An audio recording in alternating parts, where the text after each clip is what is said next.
So hi everyone and welcome to this discussion today. My name is Amrita Chaudhary and I represent CCUI. So on behalf of CCUI and Grade Ace, I welcome you to this online interactive discussion, Match On. We want to discuss the proposed amendments in the IT Rules 2021 in context of online gaming and then deliberate on the path forward to make the gaming industry reach its true potential, while we also try to address the challenges, risks, and harms. So this session is being live streamed and recorded. And our objective for arranging this discussion is not only to discuss and provide stakeholders and the community a better understanding of what the proposed amendments propose, but and the aspects of the amendment which needs to be refined, but also encourage the stakeholders to make submissions within the deadline. And also to discuss at large what the online gaming regulations should be.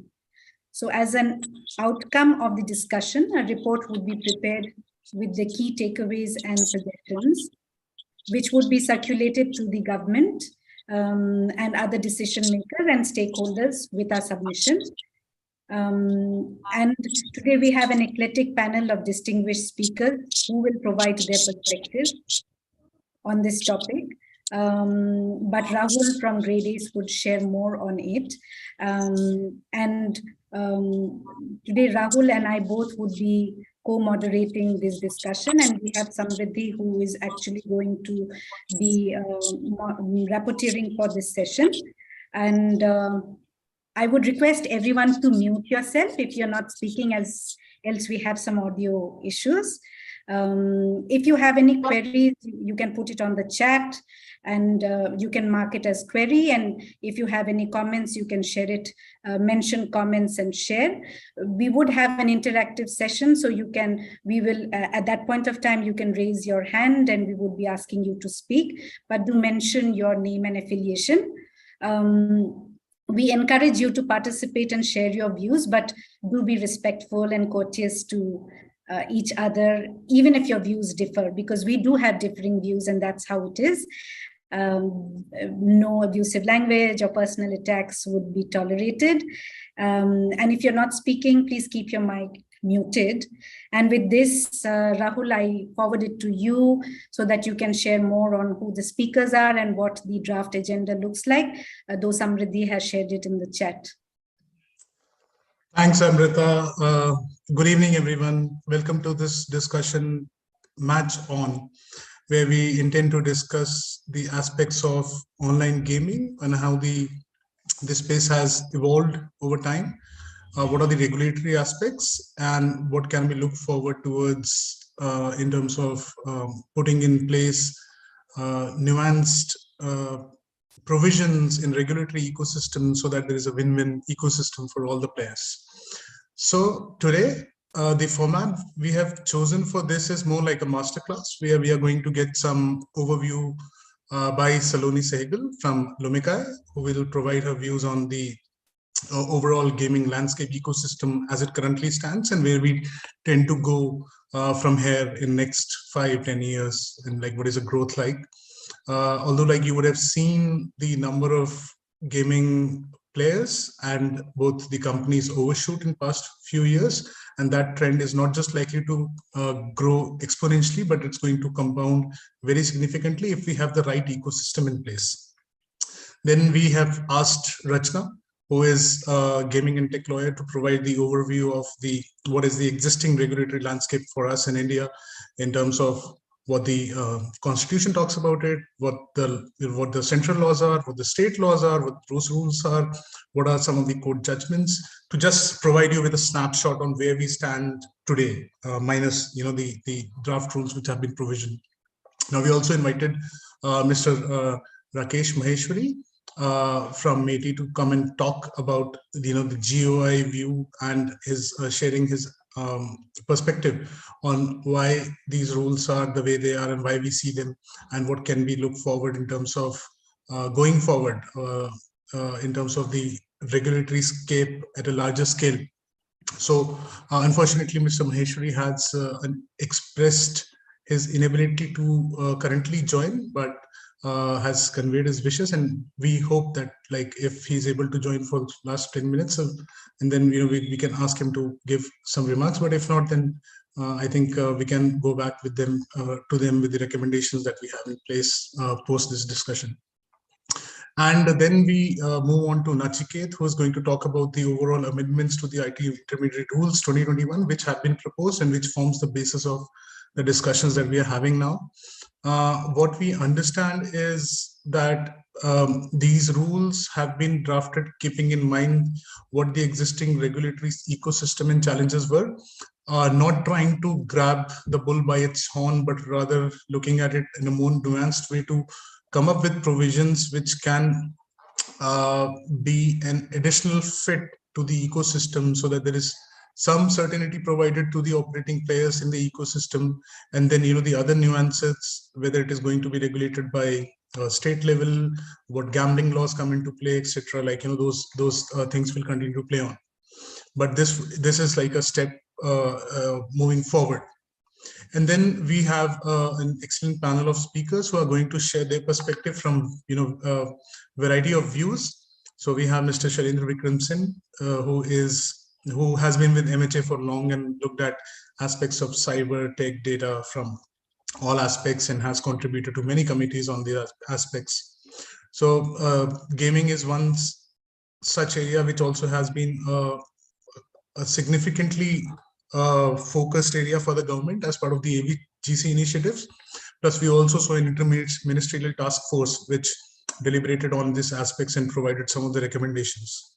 So given that this subject enjoys much attention from the policymakers, the regulators, the players, the gaming companies, and the public policy professionals, and we have seen how this whole debate and discussions around this has exploded in the past few months, and in last few days itself we have seen multiple discussions happening on this subject. We also have a Dr. Triveni Singh from UP Police, who is an SP with the Special Task Force, who is going to talk about some of the challenges with respect to gaming companies, especially in relation to betting, and the challenges in cybercrime investigations.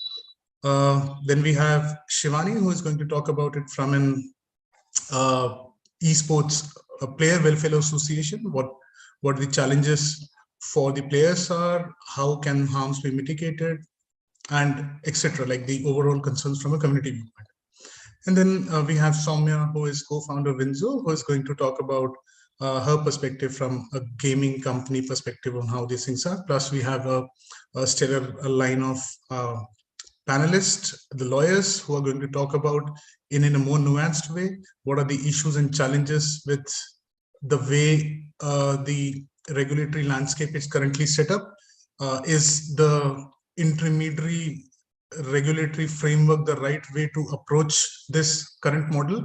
What can be the most optimum way? And if we go ahead with the intermediate models, so what can be the nuanced tweaks that we can bring to make it better suited for making this law operational? So we have Abhishek Malhotra from TMT Law Practice. We have Gauri Gokhale from Nishit Desai Associates, and we have had opportunity to work with Gauri for various initiatives in the past. We also have Ranjana Adhikari from Indus Law, and she is going to share her perspective on the aspects as we go into the stakeholder perspective moderated discussion. And then we open the floor. We invite comments and inputs and suggestions from the stakeholders, but we have a few who have expressed their willingness and opportunity, and we have invited them to come and share their views. So we have Kazim Rizvi, who is founder of The Dialogue, and he also held the discussion on the subject yesterday, which was attended by large players. There were a lot of issues raised. We see a lot of open questions that still prevail. Then we also have Deepro Guha from the Quantum Hub. Again, they also held a discussion on the subject on Tuesday. And again, yeah, that also led to discussions on nuanced topics. But again, some open questions that are still unaddressed. And we also have Sarvajit Singh from the Mobile Premier League, who is going to share his views on how they stand. Plus, then the floor will be open to all the participants to share their views and inputs on how we can move ahead in terms of discussing this space, find out what are the areas of convergence where we need certain clarity, and what are the ways forward and recommendations that we can propose as part of the recommendations that we finalize as part of the report. And then we sort of summarize the discussion and move ahead. So before I pass on the baton to Saloni, so as we have seen on how gaming's apps in particular have become very popular in last few years. And I'll just give one figure. When we had this border confrontation with China, there were few apps which were banned, including gaming app. And PUBG was one of the apps which was part of the ban. And when PUBG made a comeback, it saw more than 5 crore downloads in just over 24 hours. And that tells you this craze and demand it had built amongst youth. And with the enhanced computing power through in form of mobile phones increasing and then getting proliferated, and then we have 5G coming up. So it's going to be a completely different landscape in terms of how gaming ecosystem evolves, operates, and how players engage in this space. So we'll have much more users, much more gaming companies. So to talk about it, we invite Saloni to share her views. Over to you, Saloni. Yeah. Rahul, just one moment. I will share my screen because Saloni has a presentation. Give me a moment, Saloni. I hope you can see this. I will just put it on screen share mode. Yes, we see it. Thank you so much, Amrita. Well, thank you so much, Amrita and Rahul, for having me. It's my pleasure, and it's great to see both public, private, as well as the think tanks coming together to talk about gaming as an industry. Just as a quick introduction, I'm Saloni Sehgal. I'm the founding general partner of Lumikai Fund. We're India's first sector-focused gaming and interactive media fund. So we invest only in this as an asset class. And just to give you a little bit of context behind the research and the methodology and the partners associated with this as well, is this is what we attempted to do with the State of India Gaming Report, and we issue an annual report, and we did this last year as well, is to essentially provide a very detailed view of the India gaming market, looking at the various components, looking at the various sub-sectors, the sub-verticals, and to shed light and insights on player behavior, gamer behavior, monetization, investments, and M&A trends. We support this with primary as well as secondary research. In our primary research, we actually survey 2,500 plus smartphone users and gamers to be able to extrapolate results around player behavior, and as well as doing very extensive secondary research, looking at databases, as well as doing very detailed analytics, as well as speaking to industry experts and collating results from companies who are currently within the gaming ecosystem, and also adding to it Lumikai proprietary research. Just as an opening word of why gaming is an asset class and why gaming is in a larger context is so critical for the India market, is if you look at anywhere in the world, there have now been two major shifts which have been driving the use case for gaming. There have been technological shifts which have resulted in a very big paradigm shift in terms of usage of entertainment as a medium, along with demographic shifts where you have more and more people adopting to more immersive forms of entertainment. And gaming is no longer a fringe activity. It is no longer played by a certain demographic. The games have become much more ubiquitous. And for countries, excellence is gaming. In gaming often means standing at the vanguard of driving innovation. So as a sector, this is deeply, deeply critical. And as we've seen the emergence of gaming in the US and Japan, Taiwan, China, it is also similarly great that we are now starting to take cognizance of gaming and its criticality to just Indian tech. In terms of just a quick overview of what India's gaming market looks like, as per our estimates, India's gaming market hit $2.6 billion in FY 2022, which is essentially the period ending March 2022. And we project over the next few years, it's expected to hit north of $8.6 billion. We'll slice the, maybe we can stay on the executive summary, Amrita, for a minute. We'll slice the sector, the overall industry down into key components of real money gaming, as well as mid-core gaming and casual gaming. But broadly, what we've seen is that the industry is accelerating almost at a 30% growth rate year on year. Similarly, in terms of usage and gamer numbers and market size, there are 507 million Indian gamers, which have gone up from the previous year, 450 million. If you recall, over the last 3-4 years after the, let's say, geofication of the internet, because of very low data rates, the largest beneficiaries of low and cheap data and speed of data has actually been video content and gaming. And that has been demonstrated in demand of gaming, and gaming becoming much more ever present, especially with the advent of COVID, people staying at home, pandemic stress resulted in people adopting gaming as a pastime. Alongside that, we also see emergence of paying behavior.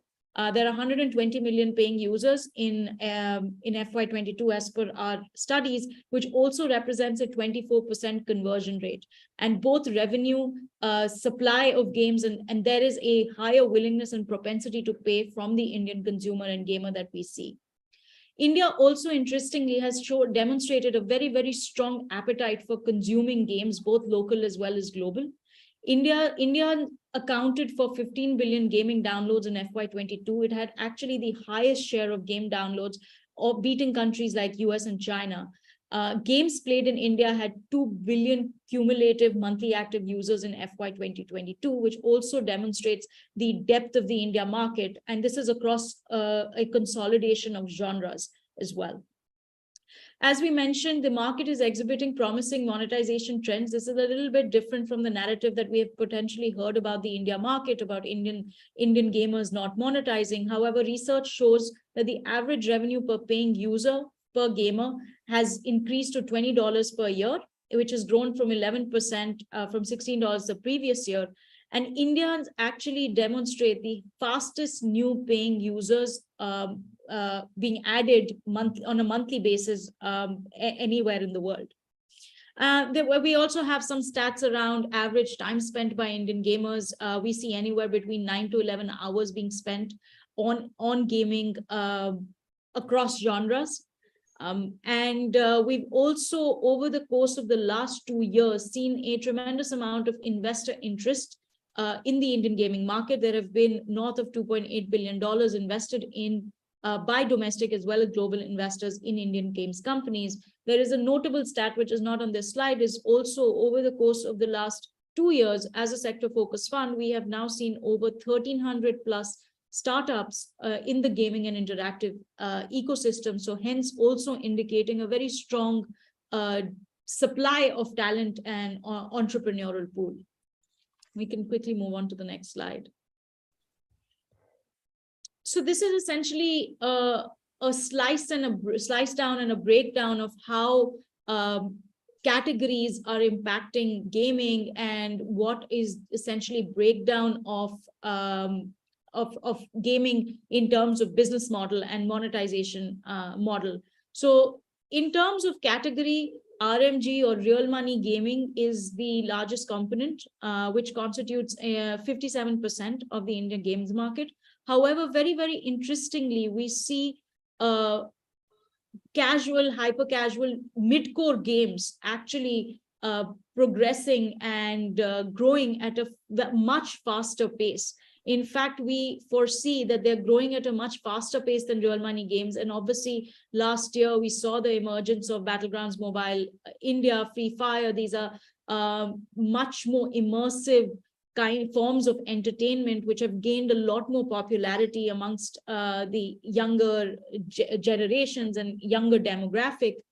Similarly, we see while RMG has a large component of the total revenue pool, we're also seeing a noticeable uptick in monetization in terms of in-app purchase behavior, ad revenue, and other forms of monetization, which is essentially implying that the slice of real money gaming revenues, while it may increase, the largest part of the growth is going to come from other forms of monetization and other forms of gaming.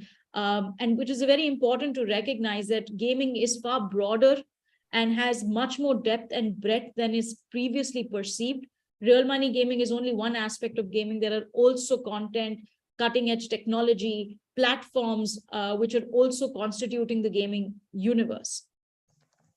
And just the last slide, as I touched upon, India has obviously demonstrated a very deep demand for mobile games. India gaming is largely mobile first. India's gamers are largely smartphone users, and obviously with the advent and the proliferation of smartphone growth, we've seen gaming usage also increase in that linear fashion. We have seen a demonstration of paying capacity, where we've drawn up a funnel where we're seeing almost a 24% conversion to paying users with a very high propensity to pay with respect to both across genres and categories of gaming, whether it's real money gaming, whether it's mid-core gaming, even to an extent casual games. And mobile games downloads in India hit 15 billion in FY 2022. It was the fastest growing and the largest market of any in comparison to the world. And number of gaming companies, content studios, building games companies we've seen a geometric increase in the number of entrepreneurs and talent which has been building in this space. Just as closing words, we have to appreciate and realize that India gaming is at a very, very critical juncture at this point of time. We've clearly seen some inflection markers. We're clearly seeing some very high potential for growth. And if India has to emerge itself as the technological superpower, gaming is going to be standing at the vanguard of it. So one has to balance out regulation with respect to encouraging innovation. So any such regulations, norms, and frameworks need to take into cognizance that the market and the ecosystem is still very early. There is still a lot of startups being incubated, and as a result of which, at the early stage of startups, that it is very important for them to be agile. It is very important for them to have ease of doing business. It is very important for these companies to be able to move swiftly, build swiftly, and as a result of which one has to balance out both the player protection, regulation, along with encouraging innovation and startup agility. And, India is at an incredibly critical stage, and where we're seeing incredibly fast growth in India gaming. And we would love to see, and obviously it is fantastic to see this policy support and to see the government recognize gaming and making it mainstream. And we would love to see more of that to continue. So. Thank you, Saloni. So thank you for the detailed presentation and presenting your study with detailed stats. These are really helpful. So one of the figures that you talked about was we have close to about 1,300 gaming companies. Did we get this correct? 900 gaming studios and 1,300 across that we have evaluated as a fund. There are probably many more. Okay. But that's across the entire ecosystem of gaming and interactive, which has content plays, platforms, tools, tech, infrastructure, as well as frontier tech. There are probably many more. All right, thank you. So that's a pretty encouraging number. And have these numbers sort of exploded in last 2-3 years in your view? Absolutely. Even with game development studios, you can see the statistics. We've gone from, let's say, 25, 30 studios over the last 5 years to now over 900. So there has been a geometric explosion in the number of companies which are being built in the space, the talent which is building and just bold visions of and entrepreneurial spirit that we've seen, especially over the last 2 to 3 years. And these developments are happening not just for Indian gaming companies, but I'm assuming that it's global, right? It is global. So gaming becoming mainstream is now global. Gaming globally is a 200 billion plus industry. And there are now 30 plus global gaming specialized investors who invest in gaming as an asset class. So it's as an asset class as well is being recognized. But, as I mentioned before, technology shifts as well as demographic shifts have really made gaming as a subculture very, very mainstream. So, it's almost as ubiquitous as watching movies. So, there is, earlier there would be people who'd say, well, are you a gamer and are you a gamer? But nobody says, are you a movieer? Because it's so ubiquitous. And this is essentially what is happening to gaming as well. And that's across the age group, gender, across age group, across gender, across demographics, across cultures, in fact, as well. All right. So thank you so much, Saloni. Over to you, Amrita. Thank you so much, Saloni, for actually showing the landscape, the broader landscape, that what we have and what we need to encourage to grow. And that is why we wanted you to give this, because you've done this study to share, how this ecosystem is and the kind of, opportunities it has for everyone. So we have Rachna next, Rachna Shroff. She is a lawyer. She looks at gaming law, and Rachna would be actually sharing with us that, given the opportunities this sector has, what are the current regulations, etc., which is prevalent, and what has led to the genesis of these discussions. Rachna, over to you if you want to share the screen. Thank you, Amrita. I'll start sharing my screen, and please let me know if the screen is visible to you. Is it visible? Yes. Yes, Rachna, we can see it.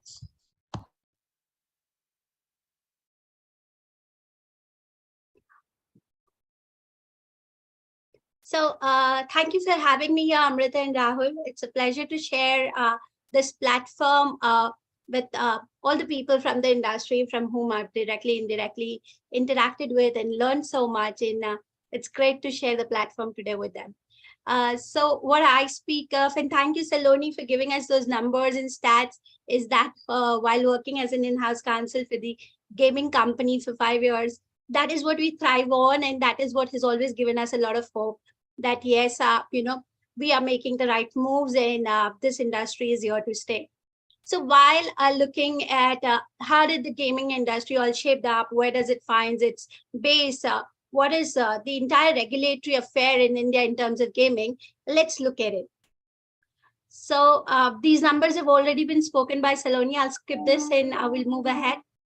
And so first, when we think about gaming, the question gaming, gambling, it appears together, and we want to understand where does it find its base, basically. So the Constitution under Article 246 has been divided in the center in the state, and there it says that betting and gambling, has been placed under 7th schedule, list 2, entry 34. This is very technical, but yes, there is no pleading which goes before the court without this mention. And Public Gambling Act is the act where, we all have been as gaming lawyers working with the help of this act, which is actually a pre-independence act. And we've really been saying that it has been very outdated. And in today's term, I should say, it doesn't meet with the requirement or doesn't deals with any kind of issues that is being faced in this technological area. This act gave an exception of the game of skills, and game of skill led to a lot of help in running the online gaming sector.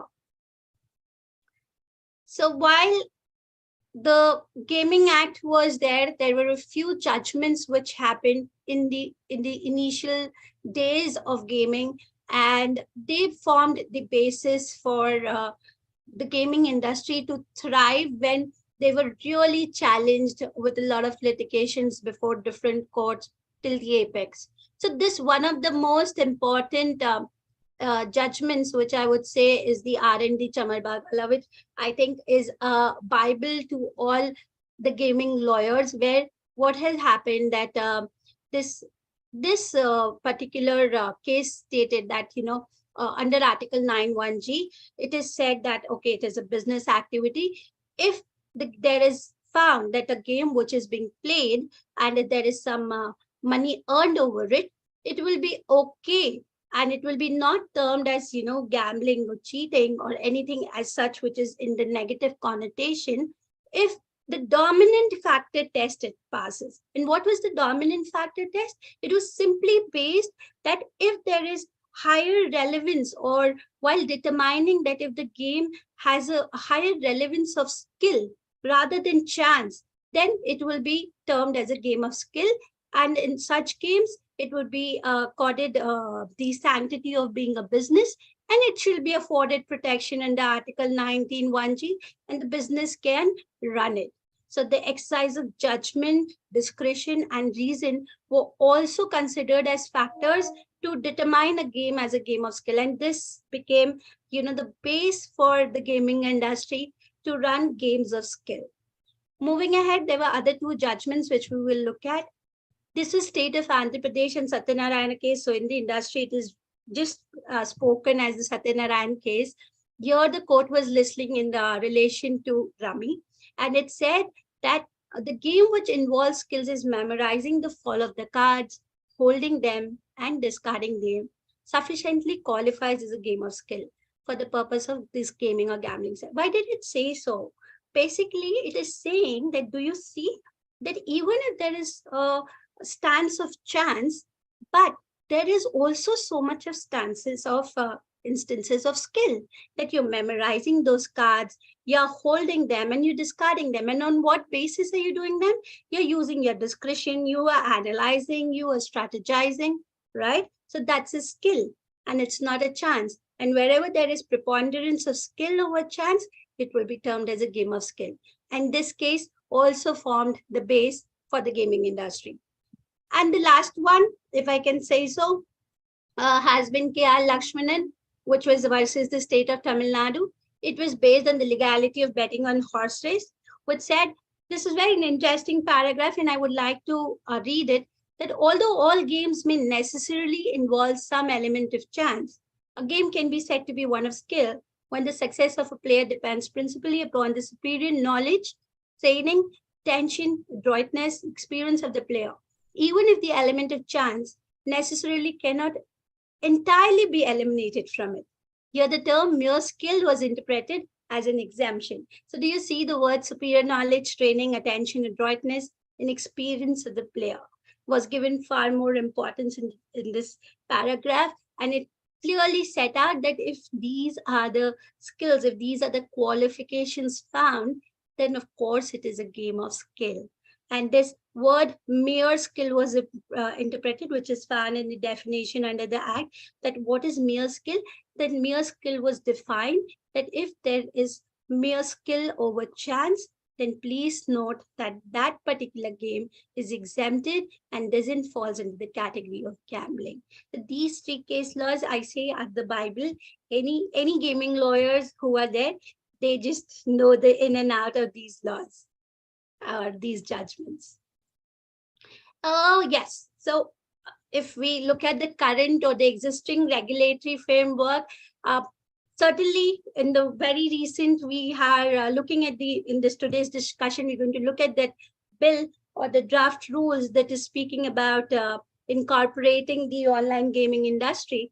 But sadly enough, we do not have a particular law in this industry till date.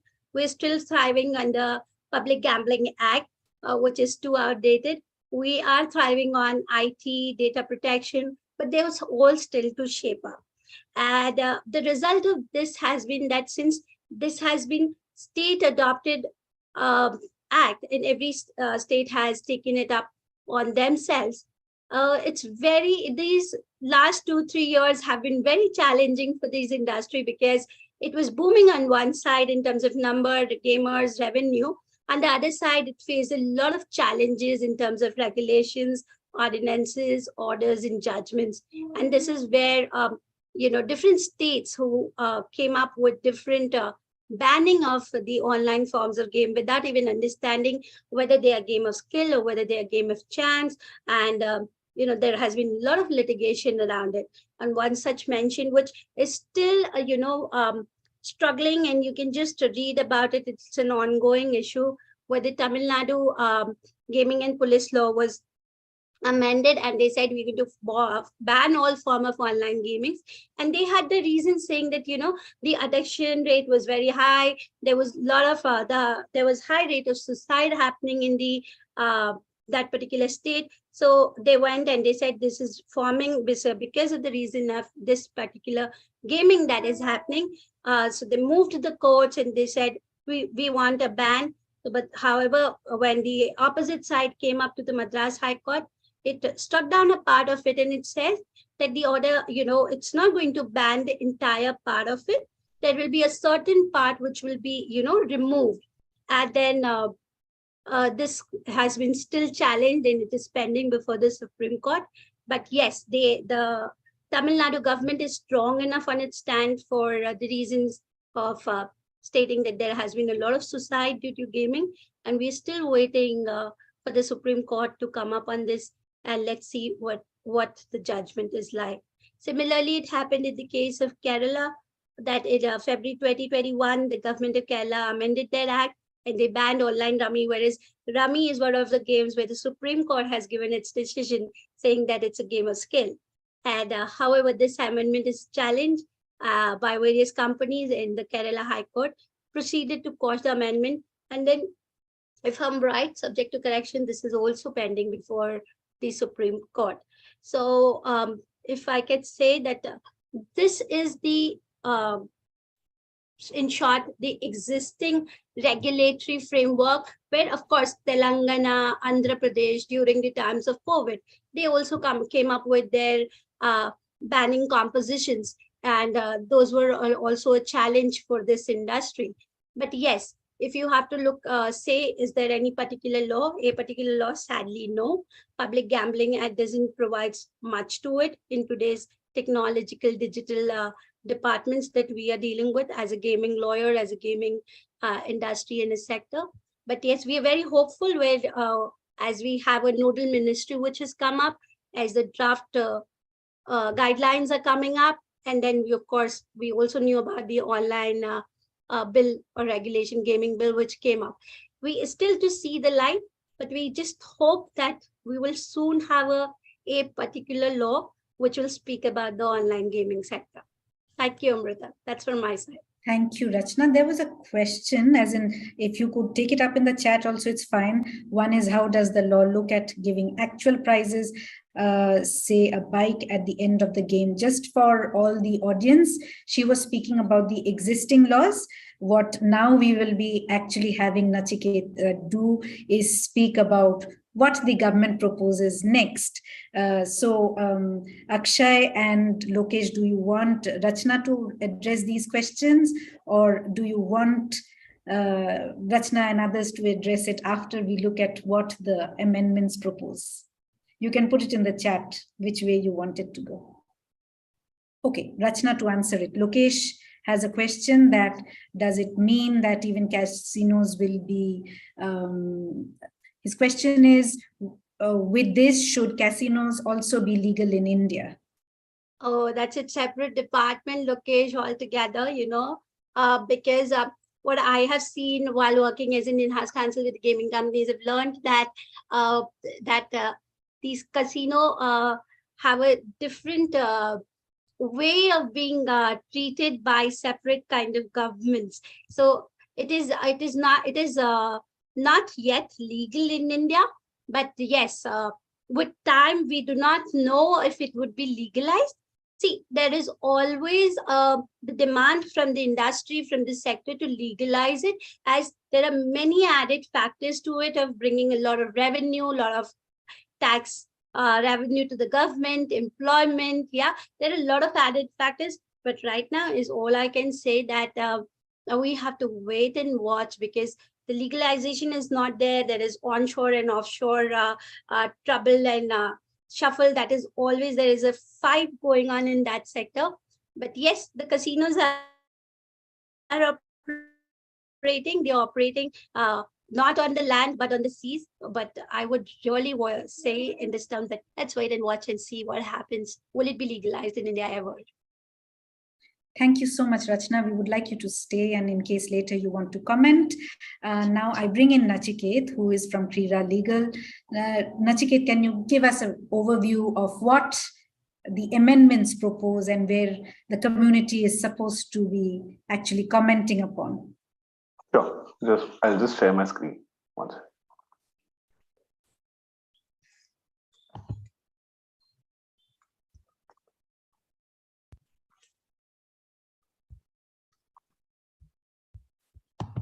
Just 1 second, sir. And while Nachiket does that, so as you would be aware, the online gaming as a subject wasn't in the list of business, as the experts have talked about it. But in the amendment to the business rules, the matters related to online gaming were brought under the Ministry of Information Technology, and esports as part of the multi-sports event under the Department of Sports, which falls under the Ministry of Youth Affairs and Sports.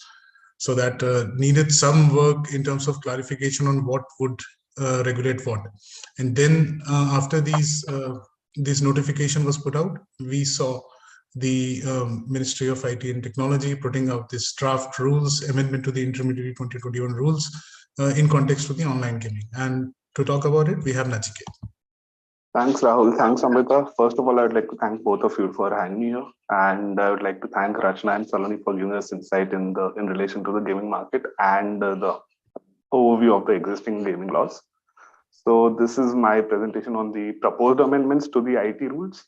I'm going to keep it, I'll try and keep it short, but it's going to be a technical discussion because in the nature of how the amendments have been proposed.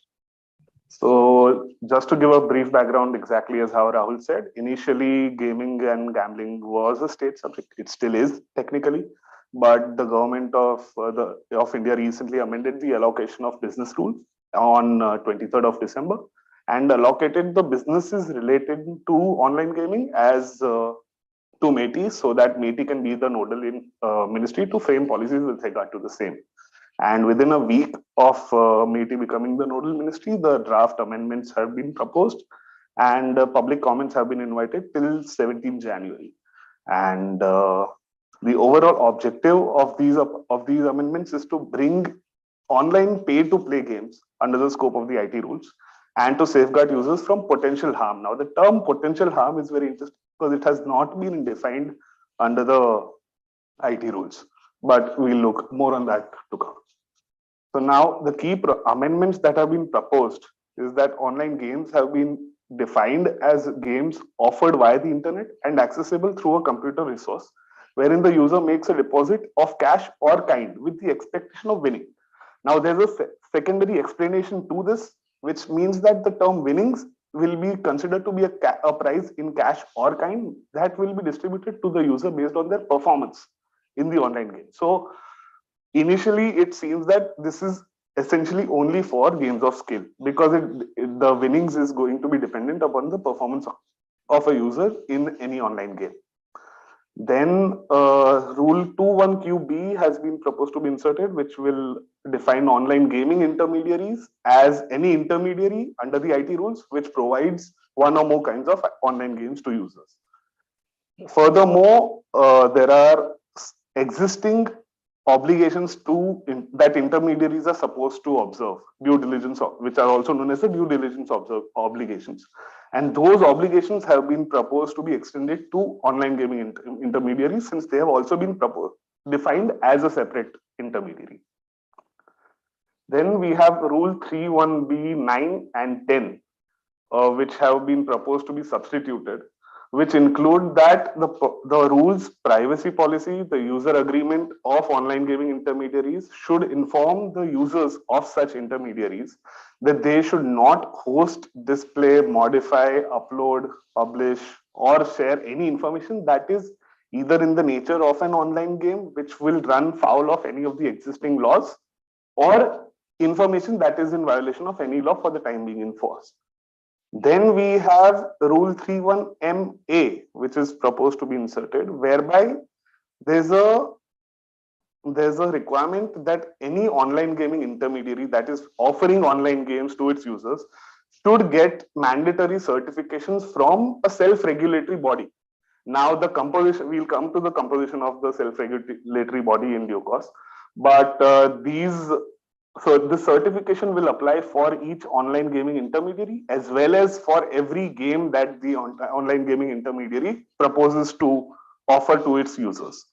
And this requirement for getting certification of registration from the SRB, which is a term that I'm just defining here for ease, is that this requirement will become applicable after the expiry of a period of 3 months from the date of commencement of the proposed amendments. And as we know, the proposed amendments are just a proposal right now; they have not been enacted, so we have time. Then we have Rule 4A, which has been proposed to be inserted to have additional due diligence obligations to be imposed upon gaming regulators, essentially, gaming companies rather. So this will include displaying a visible mark of registration of the intermediary as well as all games with the respective self-regulatory body. Then the rules and the various documents in relation to the intermediary will have to inform the users about the refund policies, the manner in which winnings are going to be distributed, and what fees will be payable by a user for participating in a particular game.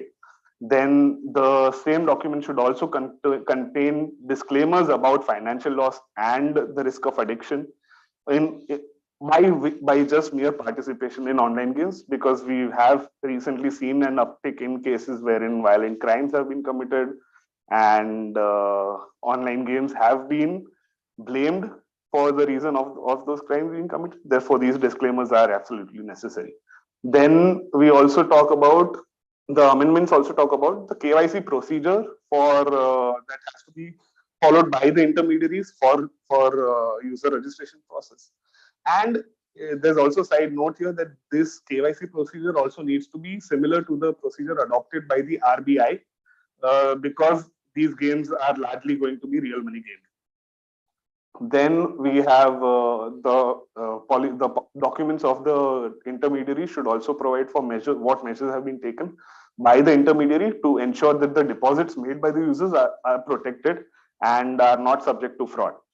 And it should the document should also show what is the policy framework of the self-regulatory body that the intermediary has been registered with and which has provided the certification to the intermediary.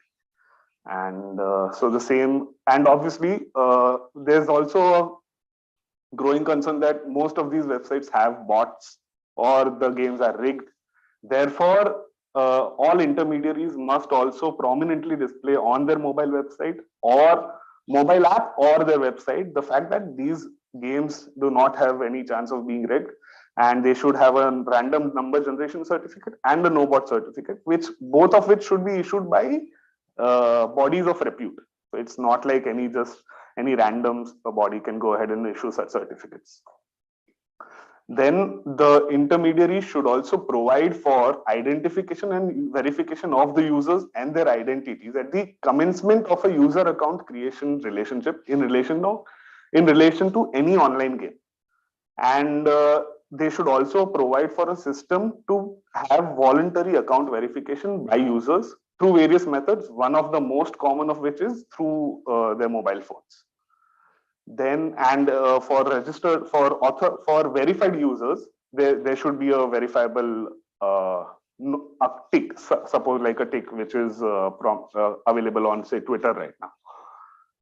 Then these intermediaries are also required to appoint grievance officers and a chief compliance officer. Now, the grievance officer's responsibilities are already present in the existing IT rules, so that is the same. Whereas, however, the chief compliance officer needs to be a key managerial personnel of the intermediary or a senior employee, and he shall be liable for the compliance of the intermediary with the existing act as well as any rules made thereunder. And he will also be held liable in instances where the intermediary does not comply with the act or rules. And the chief compliance officer will further also be responsible for coordination with law enforcement agencies and compliance of any orders issued by them.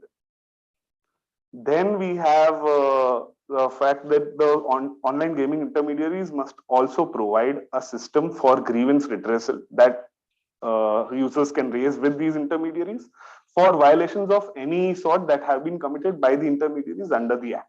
Like suppose they don't follow their obligation, then the users should have a mechanism to raise the same, and the users should also be able to track their complaints and grievances. And ideally, these grievances should all be resolved in a time-bound manner. Further, we have the fact that online gaming intermediaries also have an obligation of providing information or assistance to any government agency which has the responsibility of protecting or investigating cybersecurity incidents. Now, there already was an existing obligation on intermediaries, but the window for providing the same was 72 hours. Now, the proposed amendments say that this window for online gaming intermediaries is 24 hours. So that is something that needs to be kept in mind. And also this entire obligations under 4A will also be applicable post expiry of a period of 3 months from the commencement of the proposed amendment. Now, Rule 4B has similarly also been proposed to be inserted, which calls for the establishment of one or more self-regulatory bodies. Now, this is where it gets a bit dicey, because there exists the possibility that there will be multiple self-regulatory bodies, which is also the case right now. But and those bodies will have their own methodologies for registering games. So the risk of there not being any uniform policy for registration of games or gaming intermediaries exists. So now the SRBs will also have the additional responsibility of evolving a framework to ensure that the games that they are registering do not run foul of Section 69A of the IT Act, which is the Information and Technology Act. Now, for those who do not know, Section 69A of the IT Act gives the government a power to discontinue data or basically ban websites or apps which they feel are going to affect the sovereignty and defense of India as a nation or affect our relations with other sovereign countries. So it is interesting that the SRBs have been given the responsibility of evolving a framework here, such that they'll have to ensure that games are not only compliant with and not running foul of Section 69A, but they'll also need to keep evolving the framework as time passes.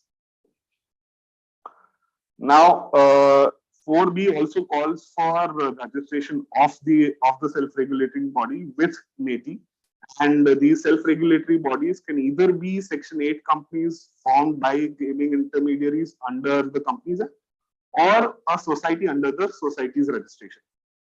And while considering the applications by these SRBs for getting registered with itself, MeitY will consider a number of criteria which are listed here, which is the number of gaming intermediaries who are already existing members of the SRB, the track record of the SRB with respect to promotion of responsible online gaming, the general repute, absence of conflict of interest, and relevance and suitability of the members of the governing body or the board of directors of such SRB.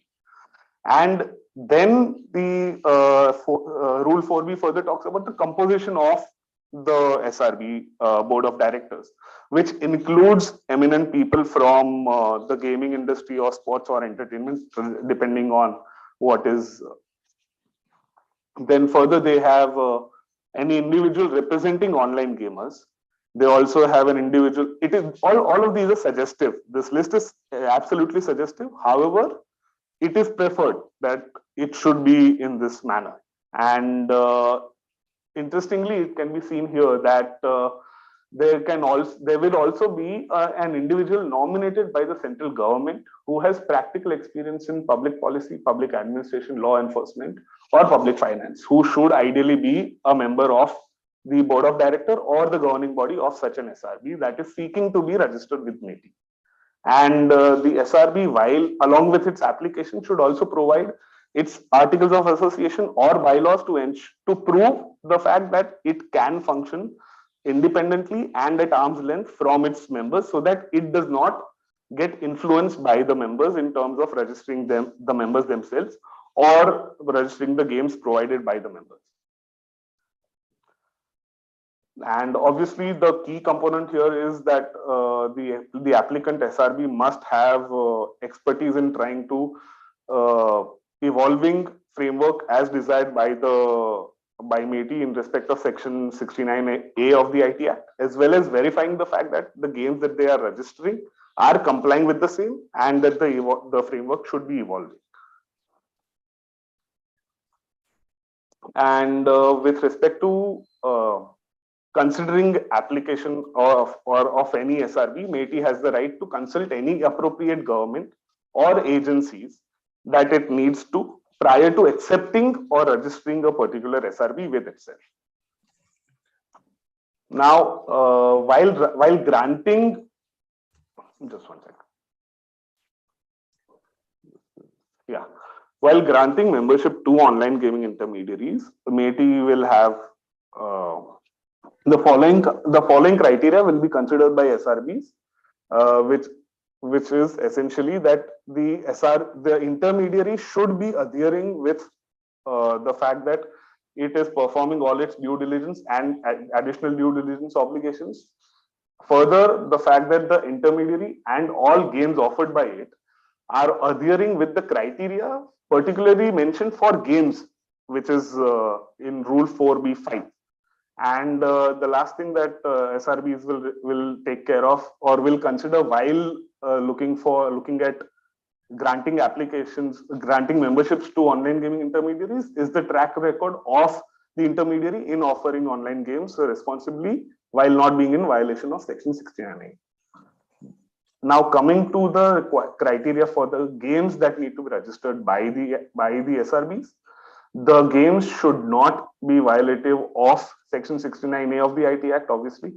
Then the game should also be offered by a member intermediary. It can't be that someone who's a non-member will be coming to the SRB and say, okay, boss, please register my game. That's not going to happen. And the game, lastly, should also be in conformity with applicable Indian laws and should not be violating laws particularly relating to gambling or betting, or should also not be targeting individuals who are not legal age of contract, basically. Okay. And yeah. Now, with respect to the framework that these SRBs are required to evolve, the following criteria or aspects should be requisites, basically, that the framework must contain, amongst other things. So these are aspects with regard to safeguarding users against harm, including self-harm. This is where the word potential harm comes in, which is from the notice for that went ahead with this proposed amendment. And the policy, the framework of the SRB should also safeguard children and should also have necessary safeguards against addiction to gaming as well as financial losses, which is already existing in terms of current gaming operators. Nachiket, apologies, you will have to hurry a bit. Yeah, I'm just done. I'm done with I should be done the next 2 minutes. Yeah. And with regard to financial fraud, then we have METI the SRB should also provide METI with a list of all the games that they have registered, along with their reasons for registering the same.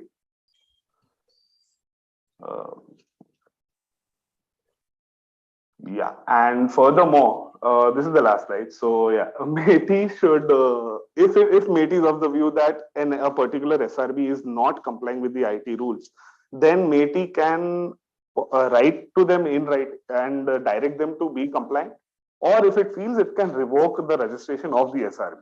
However, revoking registration of the SRB might put the gaming intermediaries as well as users at risk in terms of their accounts and gaming intermediaries in terms of their business. Therefore, METI also has the right to provide specific directions as it may deem necessary. Now, lastly, Rule 6A has been proposed to be inserted, whereby I initially said that the proposed rules look to put games of skill and games wherein users are paying within the scope of the IT rules. However, 6A gives MeitY the choice that if it is of the view that a particular game, regardless of the fact that a deposit is required or not, is required to be brought under the scope of the IT rules, then MeitY can notify the same, and it can also notify the time period within which the intermediary providing such a game has to comply with these IT rules. So that's it from my end, and sorry for stepping. Thank you, Nachiket, for the detailed presentation. So if there are any queries, we will take it later. But now I'll pass it on to Rahul. Rahul, we have people from law enforcement and people from the security background. Would you like to have a discussion with them on this? Yes, Amrita, thank you. Thank you, Nachiket, and thank you everyone, Saloni, Rachna, for detailed presentation covering various aspects of the landscape we are trying to cover. We know what the draft now says, what are the various requirements. So now we moved on to the stakeholder discussions, wherein we invite experts from various fields to present their views in respect to online gaming and laws. So let me start with Dr. Triveni Singh, who is with the UP Police. He's SP with the Special Task Force, and he has to leave. So let me first invite him to, sir, please share your views with respect to the challenges that you see, and also the when there is a requirement for a cybercrime investigation, what are the requirements that you see that you need from the help that you need from gaming companies? What do you see are the major barriers and overall general trends? So please. Yeah, thank you, Rahul. So first, let me share my concern, what I have seen during lots of investigation. One time I was dealing with a case in which a boy, he was just 11 years old, and he spent 16 lakh rupees from his father's debit card, and and he didn't know it because he was using it late night after midnight, and he used to delete the SMS delivered on his mobile phone. So, and he had to marry his daughter. So when he went to the bank, he found that his account is nil. You see, this is the repercussion, because addiction, a kind of severe addiction, is among the students. If you are forbidding them from playing this kind of online game, then what is the result? Its withdrawal symptoms are there. They are going into anxiety and depression and psychological disorder, lots of. I have seen so many cases. Even a girl committed suicide when she was told by her mother not to play the game. So they are heavily addicted on the game. And I have seen that if I am talking about the gaming platform, I see that in the name of gaming platform, majority of them are into betting and gambling, So there is very thin and unethical. Ethical is gaming, and unethical is, betting and gambling. Betting and gambling in the name of, chance and skill. So for the sake of saying, they say that he's playing game with his skill. The fact is that it's just chance based, and just, it's kind of a lottery. It's only so they will have to look into. As far as this draft is concerned, there is provision for 69A. I think it will be a tough task for the gaming company to comply with, but they will have to comply. The window time 24 hours has been given. That is right, I think, because in some of the cases, we need immediate information from intermediary. Because being a gaming company, you will be treated as an intermediary, and the intermediary guidelines and digital code conduct will be equally applicable on you.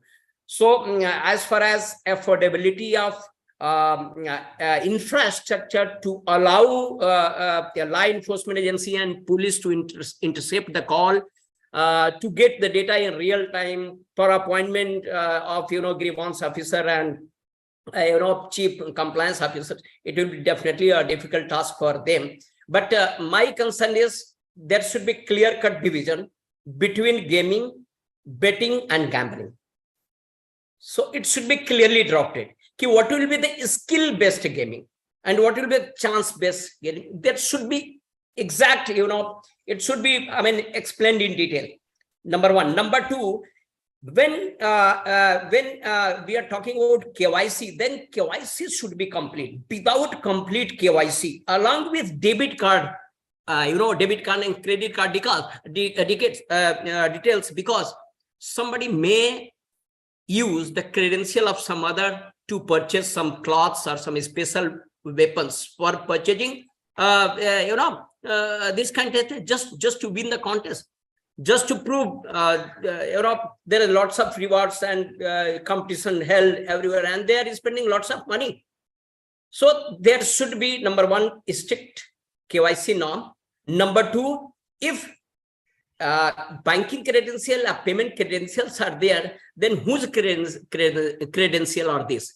It's related with their parents, brothers, or the gamer himself. He is providing his own KYC and debit card detail also. There should be some AI and ML based algorithm on the gaming company part to detect such kind of fraud. Otherwise, there will be lots of crime. There will be lots of psychosomatic disorder among the game addicts. So these are my concerns. Okay, thank you. So thank you so much for sharing your views. So just to summarize, you talked about the need for skill versus chance clarity. It's going to be very difficult now, as the game, what essentially a game is, and how do you build and quantify those aspects of skill versus chance gets very difficult. But yeah, that's a good ask. And then second, on the KYC norms, that you said that every method should include a fully vetted KYC ecosystem that allows only the vetted players to play, and then also the vetting of financial information, whether it is a gamer who is putting his own money or using money from other sources. Correct? Yes, sir. So we have noted down your concerns. Let me then Rahul, there were some points here in the chat for Mr. Singh, and I think the question comes from the gaming companies. Is established gaming companies may have a better system. It is just that you have fly-by-night companies also who may not have a process, because normally they have a registration process. So there were a few comments which were there that ideally there is a difference between illegal and unethical. The debate around regulation has to be in legality and not on ethics. And there was also a comment that there is a necessity to draw distinction between addiction and lack of education to empower users of new technology. I think because many of them actually don't know how to use. It needs digital skills. And parents giving their cards to children without any question is also a concern, apart from the kids using it. So what access parents give the children is also is a concern. There was a query, Rahul. Do you want to take it, or perhaps it could be taken later in the chat? Yes, sir. I'll leave it to Dr. Trivedi Singh if he wants to answer them. So about the aspects that you just mentioned about the illegal and what is unethical. Plus, Lokesh has asked a specific question about what are the video games like Candy Crush or Temple Run, etc. Okay, so if we talk about the industry as a whole, gaming industry as a whole, and they are forming their own self-regulatory organization, then it's advice from me that they should have their own team to monitor some unethical players. They are coming into the market, the fly-by-night operators. So there should be, instant alert and some liaising with the law enforcement agency to act against them. Otherwise, the entire gaming industry will be defamed. As far as credential of their parents and without their consent is known, they should try to install some kind of mechanism to get explicit consent in case of, if that is being used by their children, their credit card details, you can try, So this is from my end. All right. Okay. Thank you, sir. Thank you. Thank you for your views and intervention. Okay. Now let me invite Shailendra sir to share his views, his experience of dealing with the issue while he was at MHA. Now as outside, how does he look at it? What are the issues and challenges? How should the companies view these rules, and what is the way forward, sir? Thank you Rahul. मैं लगभग 9 साल MHA में रहा. Digital space से related जो issues हैं, public concern है, security concern है, नेशनल सिक्योरिटी कंसर्न है, तो एक अंडरस्टैंडिंग अभी खास करके जो जब भी त्रिवेणी सर के साथ भी, माहेश्वर जी के साथ भी, everybody in the government was concerned about the safe and secure internet, because जब तक safe and secure internet नहीं होगा तो services will not be useful. जो unlawful criminal elements हैं, they will explore, they will spoil the internet. तो अब उसके लिए जरूरी है कि जो भी इंटरनेट प्लेटफॉर्म में काम करते हैं, they should adopt the best practices how to make internet safe and secure. तो जो इंटरमीडिएट गाइडलाइन जो 2018 में हमने ड्राफ्ट करी थी, फिर 21 में निकली थी, उसका यही था कि बिकॉज सोशल मीडिया में बहुत चीजें ऐसी थी, they are not complying many things, कि आप चीजें यूज लोगों का बढ़ रहा था, innocent peoples are using social media, but उनके साथ उनके हार्म्स हो रहे थे, उनके साथ क्राइम्स हो रहे थे, but they were not taking proper action. Now the compliance level has been increased so far. अब काफी अच्छा कुछ हो गया. तो अब गेमिंग में जब भी, क्योंकि बिकॉज इनिशियल स्टेज से अब मैं इस गेमिंग रेगुलेशंस के उसमें इन्वॉल्व था, तो बेसिक जो कंसर्न होता है कंट्री का, मुझे दिखा कि सरकार का इंडस्ट्री, क्योंकि सबको पता है कि इंडस्ट्री एक बहुत बड़ी इंडस्ट्री है और इंडिया का बड़ा फ्यूचर इसमें है, because we have the large number of internet users, we have skill here, develop different type of games, market हमारे पास बहुत बड़ा है, बाहर के लोग यहाँ पर आके इंडस्ट्री का अपना सेटल कर रहे हैं, तो क्यों ना हमें इसको ग्रो किया जाए. आपने इसलिए नतीजा देखा होगा 6 महीने में 7 महीने में आपको रेगुलेशन आ गया है, और रेगुलेशन इस तरह से इतना प्रोग्रेसिव है कि आप चाहते तो सरकार हर इस इवेंट पे एक इंस्ट्रक्शन निकाल सकती थी कि आप हमसे लाइसेंस लेंगे और then you can operate your game, but they have left to do SRO, self regulatory organisation, जो बॉडी है इंडस्ट्री को खुद ही दिया हुआ है. अगर कोई पूछे कि क्या अलाउ है क्या नहीं अलाउ है, अब हर चीज अलाउ है अगर इससे कोई नेशनल सिक्योरिटी को, पब्लिक सेफ्टी को, या ऐसी चीजों को, हमारे जो हिस्टोरिकल है या हमारा जो कल्चरल बैकग्राउंड है, इसमें कोई डैमेज नहीं होता है. अब ये जिम्मेदारी दे दी गई है आपके इंडस्ट्री को, हमको सबको, बिकॉज मैं भी इंडस्ट्री के साथ ही जुड़ा हुआ बहुत जगह पे, तो हमारी जिम्मेदारी है कि how to make create the trust between with the government, trust with the public, parents, trust with the schools, academic जो लॉबी है, trust between the gamers and game providers, because कि कितने भी केसेस आते हैं कि पेरेंट्स परेशान हैं, जो गेमर है, जो सब्सक्राइबर हैं, they are also not getting the proper treatment. उन्हें पता नहीं कि मेरा पैसा गया कहाँ गया, कैसे गया, whether they are playing fair game or not game. ठीक है, तो ये जो ट्रस्ट डेवलप करना है सभी के बीच में, ये तो तभी तो इंडस्ट्री ग्रो कर पाएगी. जब से क्वेश्चन आ रहा है कि क्या अलाउ है क्या नहीं अलाउ है, ये मतलब अब जैसे अब होता है, क्योंकि ऐप काफी कुछ ब्लॉक हुए थे, उसके पीछे क्या बैकग्राउंड था, उसके पीछे कई पबजी वगैरह का बैकग्राउंड क्या था, because they're producing the violent character with the kids, बच्चे खेल रहे थे. अब आप इतने ज्यादा अगर कोई भी होगा तो नेचुरली एक सिस्टम होगा, अपना एक इनिशिएटिव लेगा, कुछ एक्शन लेगा. अगर वही चीज जैसे लोकेश जी पूछ रहे थे इसका क्या होगा, तो अगर वही इंडस्ट्री है, ई स्पोर्ट्स है या कोई भी बॉडी है, अगर हम खुद ही कंप्लाई करें या खुद ही अपने आप को जिम्मेदारी से महसूस करके चीजों को अडॉप्ट करें, फ्रेमवर्क, अभी एसआरओ को दिया गया कि फ्रेमवर्क बनाओ, उन्होंने, सरकार ने कहीं डिफाइन नहीं किया है कि गेम ऑफ चांस अलाउ है कि गेम ऑफ स्किल अलाउ है. आपके ऊपर है कि आप क्या देना चाहते हैं कंट्री को, कंट्री की पब्लिक को, और इसके साथ ही सरकार को तो जिम्मेदारी से उसको चाहता है कि इससे रेवेन्यू जनरेशन होगा, एम्प्लॉयमेंट जनरेशन होगा, लेकिन इसके लिए सबके बीच में एक कॉन्फिडेंस और बनना पड़ेगा. तो अब इस रूल में बेसिकली मैंने देखा कि इसको आईटी रूल में इंक्लूड किया गया है, जो कि एग्जिस्टिंग पहले से बना हुआ था, क्योंकि एज ए इंटरमीडिएटरी इसको इंक्लूड किया गया है. ठीक है, अभी they are not talking about as a industry only, they are talking about the where platform, क्योंकि पहले भी हमने क्या, जब हम मिनिस्ट्री में तो हमने ये था कि दे आर इंटरमीडिएटरी. अब एज पर intermediate guideline they have to adopt best practices, security practices, और जो भी, क्योंकि अभी कल को आज गेमिंग आया, कल को कुछ और आएगा, टेक्नोलॉजी इतनी तेज बढ़ रही है कि इंटरनेट प्लेटफॉर्म बहुत सी चीजें आएंगी, आप कितने कितने को लोगों को रूल अलग से बनाता रहेगा. अब वही है कि जो इंडस्ट्री, जो भी प्रोडक्ट आएगा, जो भी प्रोडक्ट है, कुछ भी प्रोडक्ट आएगा, डेटिंग ऐप आ रहे हैं, मैट्रिमोनियल ऐप आ रहे हैं, किसी ने आपके लिए ला थोड़ी बन सकता है, लेकिन ये है कि जो भी ला रहा है उसकी जिम्मेदारी है कि तुम्हारे प्लेटफॉर्म का मिसयूज नहीं होना चाहिए. जैसे कि अब डाला है कि 69A को कंप्लायंट होना चाहिए। What is 69A? Anything should not be detrimental to national security. Simple है। अब एक अंडरस्टैंडिंग आपको जो भी प्लेटफॉर्म पे प्रोड्यूस करेगा, लाएगा, उसके अंदर एक अंडरस्टैंडिंग आती है कि इससे हमारे नेशनल सिक्योरिटी को क्या फर्क पड़ेगा, या पब्लिक सेफ्टी को क्या फर्क पड़ेगा, या इससे हमारे जो है कम्युनल हार्मनी, कुछ भी चीजें हैं, इससे क्या फर्क पड़ेगा। ये आपके अंदर एक जजमेंटल जो अपना बनना पड़ेगा, अपने आप लाना पड़ेगा। तो आप देखिएगा कि आप कुछ भी लाएंगे, मुझे नहीं लगता है कि कल को पता लगे गेम ऑफ चांस में, तो गेम ऑफ चांस भी आ सकता है, बशर्ते उससे एडिक्शन ना हो, उससे आप चिल्ड्रन का हार्म्स ना हो, उससे कुछ चीजें ना गड़बड़ हो।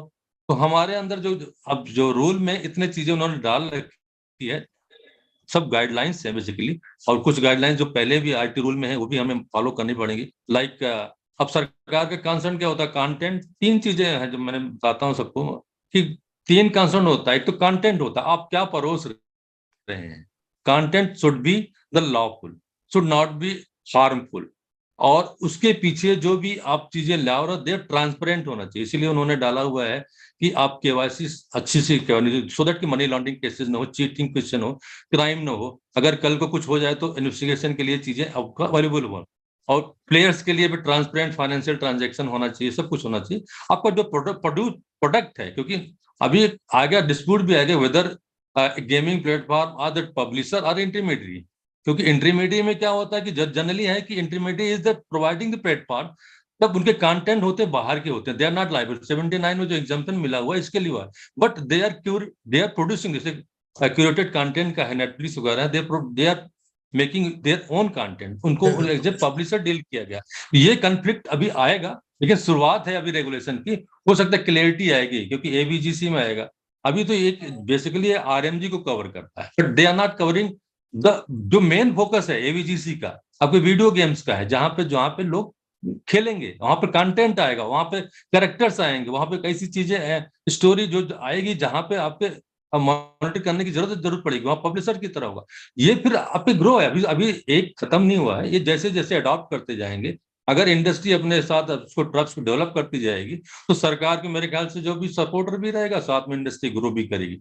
दूसरा चीज है कि हाँ, इनकेस जब प्लेटफॉर्म पे दूसरा कंसर्न होता है गवर्नमेंट के रेगुलेशन का, जो उसमें लाने के पीछे ग्राउंड रहा है, investigation of any cyber crime, कुछ भी हो जाएगा तो इन्वेस्टिगेशन के लिए, तो इसलिए उन्होंने प्रोविजन रखा हुआ है चीफ कंप्लायंस ऑफिसर, और जो कि रिस्पॉन्सिबल होगा सब चीज के लिए, वो भी इसके लिए होगा। 69 के अगेंस्ट कोई चीजें तो नहीं जा रही हैं, ऐसी कोई कंटेंट तो नहीं जा रहा है। अब उसमें एक है कि they have to provide the communication link of जो चैट बॉक्स का है, इसके भी होगा, तो they have to provide the log. तो अब हमारे इंडस्ट्री को अपना आर्किटेक्चर ऐसा क्रिएट करना पड़ेगा कि जो भी चीजें आपके जैसे होता कई वजह कि आपका एडिक्शन के अगेंस्ट में, मान लीजिए किसी गेमिंग प्लेटफॉर्म के ऊपर कोई एलिगेशन आ गया, अगर उन्होंने अपना कोई अलर्ट इशू किया है, जैसे कि एक बच्चा कोई भी है, कोई आदमी खेल रहा है, ज्यादा पैसे काम, अगर आप you are issuing the alert, तो आप कह सकते हो ना कि हाँ मैंने तो इसको अलर्ट किया हुआ है, मेरा काम तो इसको अलर्ट करना है, बाकी लॉग आउट वो करेगा, हम फोर्स तो नहीं करेंगे क्योंकि हमारा ये तो बिजनेस मॉडल। कुछ ऐसी चीजें अडॉप्ट करनी पड़ेगी इंडस्ट्री को, जिससे कि चीजों को हार्म को कम किया जाए, और अपने आप को लॉजिकली अपने आप को बता भी सके कि we are also very concern about the public safety. तीसरा है जो ग्रेवेंस रिड्रेसल का है, तो ग्रेवेंस रिड्रेसल में तो ग्रेवेंस ऑफिसर है, अभी सरकार ने ग्रेवेंस अपेलेट बॉडी भी बनाने का है, जो कि उसी आईटी रूल में आता है।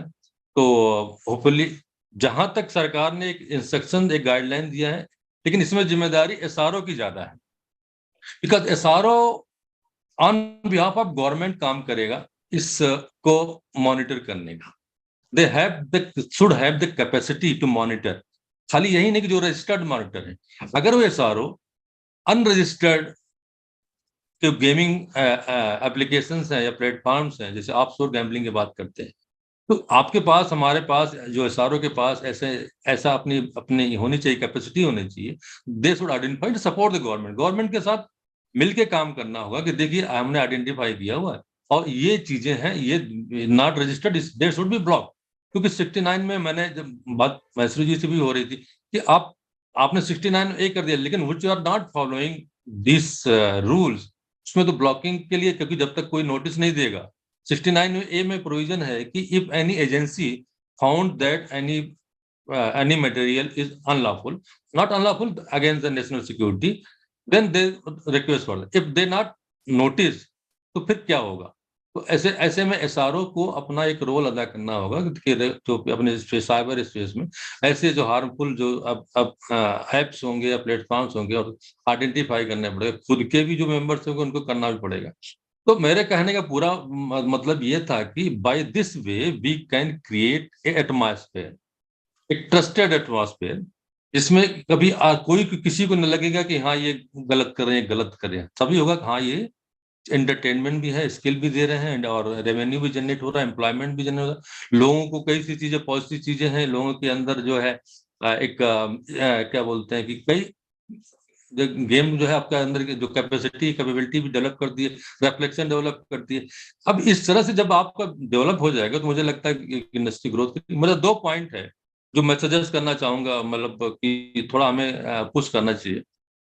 जैसे अब कन्फ्लिक्टिंग सिचुएशन होगा कि हम मान लीजिए इंडस्ट्री ने SRO ने डिक्लेयर कर दिया किसी गेम को एज ए अलाउड गेम, ठीक है, not skill not anything, allow कर दिया एज पर द रूल, और they have inform the MeitY central government, the nodal ministry that we have allowed, और they have not objected anything, ठीक है, because the board of directors में एक central government appointed member भी है, ठीक है। इन केस कल को कोई कंफ्लिक्टिंग सिचुएशन होता, मान लीजिए वहां पर तमिलनाडु जैसे स्टेट्स में कहीं भी ऐसी होता है, तो there must be a body, appellate body जैसे है, जैसे कोई सी बॉडी है गवर्नमेंट के पास होनी चाहिए, जो कि या ऐसा हमारे पास मतलब हमें मतलब कोर्ट में न जाके उस बॉडी के पास जाए जहां वो अपने एक्सपर्टाइज से अपने दिखाए कि वेदर दे आर गैम्बलिंग और नॉट, बिकॉज ऑनलाइन गैम्बलिंग का कहीं डिफिनेशन अभी पर नहीं है, गैम्बलिंग है लेकिन ऑनलाइन गैम्बलिंग नहीं है, तो ये रहेगा तो ये कहीं ना कहीं एक, लेकिन ये एक्सरसाइज करते रहनी पड़ेगी इंडस्ट्री को भी और SRO को खास करके चीजों को लाना पड़ेगा। एक तो ये है कि ऐसी कोई बॉडी हो, न्यूट्रल बॉडी, थर्ड पर्सन, क्योंकि एक एलिगेशन लोग आएगा कि मीडिया में मैं देख रहा था कि some people are saying that कि they are the same SRO from the funded by the same members, ठीक है। तो ऐसे में कोई थर्ड पार्टी क्रिएट हो, कल को ट्राई की तरह कोई रेगुलेटरी बॉडी क्रिएट हो, तो हमारी एक कोशिश होनी चाहिए कि जिसके ऊपर फेयरनेस डिसीजन लेने का कोई मतलब हो कि हाँ ले सके, और टू प्रोटेक्ट द इंडस्ट्री, और क्योंकि जो फेयर बिजनेस करना चाहते हैं उनको तो करना चाहिए। एक तो ये था कि हमें ऐसा करना चाहिए। दूसरा एक और था, एक बार बहुत पहले बात उठी भी थी दूसरे सेंस में कि इन केस इस इशू पे कि वेदर इट इज गैम्बलिंग और इट इज नॉट गैम्बलिंग, अगर हमने सर्टिफिकेट रजिस्टर्ड हो गया as a allowed online gaming, और किसी पुलिस में करता है कि दिस इज गैम्बलिंग और FIR लॉन्च कर देता है, there must be some protection for the industry, because ये कोई क्राइम नहीं हुआ है, ये इंटरप्रिटेशन का फर्क है।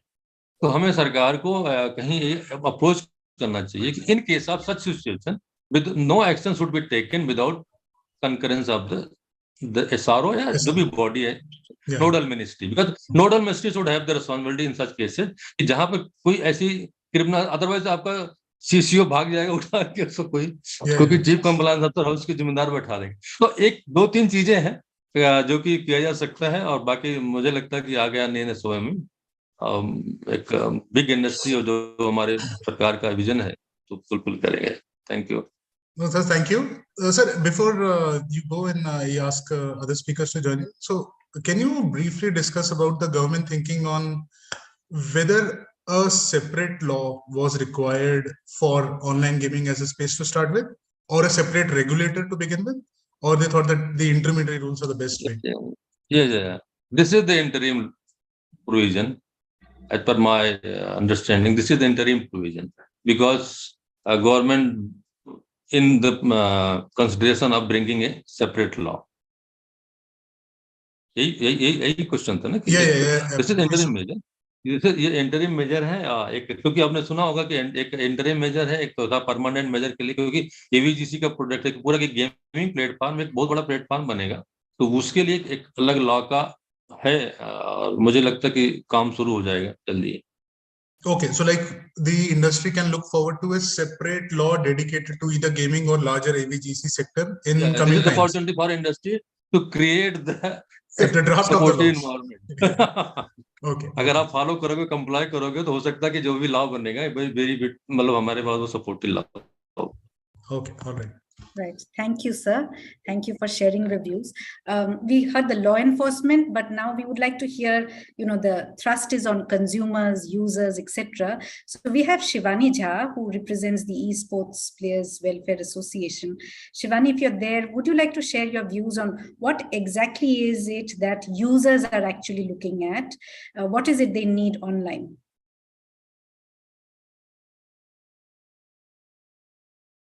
Shivani, if you're there, can you speak up?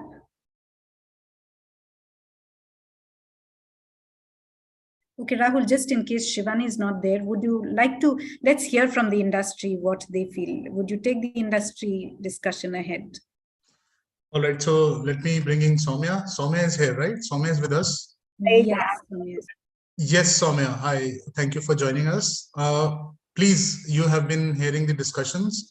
So please share your views as a company. What do you think? How do you see this landscape? What do you think about the regulations in the way they are? What should be done to make them better? How do we address harm? Yes, sir. Go ahead.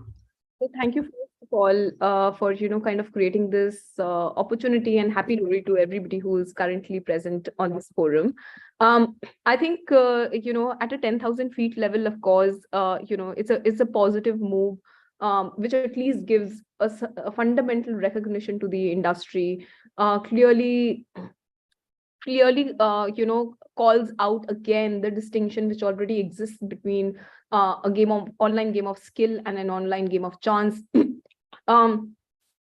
kind of a validation coming from a government in the proposed draft is very, very timely, because it also feeds into an ongoing conversation by the group of ministers on GST. And we are hoping that it positively feeds there. Over the past 18 months, as the ecosystem had really evolved, and a lot of players, or a lot of people moved, in India to smartphone and connected to internet for the first time, and we became the largest consumer base on the internet globally. We also saw, of course, growth of offshore betting and gambling products, which were served in India, which, of course, by the law of the land was not legal. However, given that it was a state matter, the government had little, powers which were coming at the center level to restrict such products. Even there was 100% intent. We saw how Consumer Affairs from time and again, sent out notifications which clearly clarified the intent of the government that it should not be made available. There shouldn't be any advertisements. People should be protected. And hence, we see this draft, which came after much consultation with the industry, a lot of work which went from the interministerial task force for months altogether, and is, well positioned rather to address some of the concerns that the government was looking to address. However, before I get into the concerns which we as a company could see, or the ecosystem with companies like ourselves could see, I wanted to 10,000 feet level lay how the gaming ecosystem really looks like today in India. So of course you have, the gaming ecosystem, and specifically games which are played for what we commonly call real money. Is nothing new in this country. In fact, it's at least 10 to 15 years old, where you had companies which innovated in the ecosystem and were leaders on the online rummy space, such as Rummy Circle, which obviously rummy as a format attracted a lot more players across last 15 years, but that's one of the oldest player in the ecosystem. Again, you had many companies which started around the year 2008, 9, 10 in fantasy, which is Dream 11 is a flag bearer, one of the largest fantasy companies, let alone in India but globally. And of course, there were many poker companies also that existed. And all these companies age at least 10 to 15 years old, and fairly large, stable monetization, great values that they have generated. And hence, with states often having a knee-jerk reaction and blocking, there was a lot at risk with these large players. However, there's a new crop, if I may say, of companies that started, that started the company in itself, maybe in the span of last 3 or 4 or 5 years max, right? And this new crop is actually looking at the sector, in a way that the world has never looked at. So, they're products which never existed before and is specifically made for a country like India. So, for example, if I have to talk about Winzo is something like a Netflix of gaming, a platform which actually does not has its own game, but gets third-party game developers to publish its game on the platform across various proprietary formats, which are made in-house, and metas which are made in-house, a unique micro monetization model, which is very unique to Winzo, which can be seen as a play to win or a real money gaming format for games such as 8-ball pool, chess, carom, Candy Crush, and these are the games which are played by Bharat, right? Which is the mobile first audience, and an audience which has never been solved for, an audience which has for decades been excluded from consumer tech product space. We were the first company that actually offered the product in 12+ languages. We focused very, very thoroughly on Bharat, and the average ticket size actually on our platform, and when I say ticket size, the amount spent on a platform per month is somewhere around 300 to 400 rupees, which basically makes it one of the cheapest entertainment format that a user can use on a social, vernacular, culturally relevant form.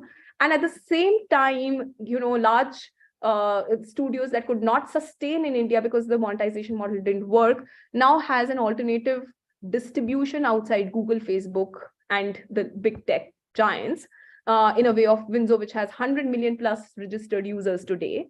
And not only that, but also they have an alternative monetization model. And there are many, many companies which are doing something very similar today, building a platform, a cross-site network effect, content, PUBG-like game, which India really deserves to have because it's the largest gaming market globally. And monetization, let's accept it, is one of the biggest problem because of which we never had a studio as a starting point, right? But just started, there was a lot of heat that the ecosystem saw because of a lot of consumers came onto the platform. And in the current draft, I do feel that there are certain aspects that could be addressed, which will actually help these companies, which I'm the latter set, innovating in the sector, and would require a certain amount of bandwidth to create a IP which can help us win over the world, right? Like almost like a made in India for the world product, which rules and we can see in like public markets in years to come, right? Yeah. And some of those aspects are, so, let's talk about maybe as a fundamental point, my access to market, right? Let's imagine that I'm a game developer and I'm sitting here with an idea, looking to develop a product. But before I can push out that product in the market, I have to have, a lawyer who can fight with me in an SRO, whether it is a game of skill or chance. I don't even know whether my product is going to work. It's in terms of it's more like a sandbox, right? So it's an industry sandbox. Yeah. Yes. Okay. Sorry, just to come in for the speakers, we have 5 to 7 minutes, so just keep that in mind. Yes, Soumya, so please, if you have any closing comments, then please share. Sure. So maybe, the SRO construct and pre-listing of or pre-whitelisting of the content is something which can be relooked at because it puts the patent or the IP at risk because there's no patent, sorry. It puts the IP at risk because there's no way that you can patent the product in this gaming ecosystem. In terms of KYC, I think for smaller players, the RBI equivalent KYC could be a little onerous and expensive proposition. The compliance officers and all those can be threshold linked because again, for starting companies, it can be something which can be an expensive proposition. I think those are some of the points which could be looked at and could be linked to a threshold rather than like a blanket. And definitely a pre-listing mechanism or pre-whitelisting mechanism through a way of an SRO, which is envisaged as a private body, could be a little problematic given that they are, competing companies coming together to form this SRO. So those are, again, yes. those are my comments. Oh, so thank you, Soumya. Very pretty valid and relevant. And I think we have heard these concerns similarly across stakeholder groups. Now, let me move over to the legal experts. Let me invite Ranjana. Hi, Ranjana. Are you here with us? Hi.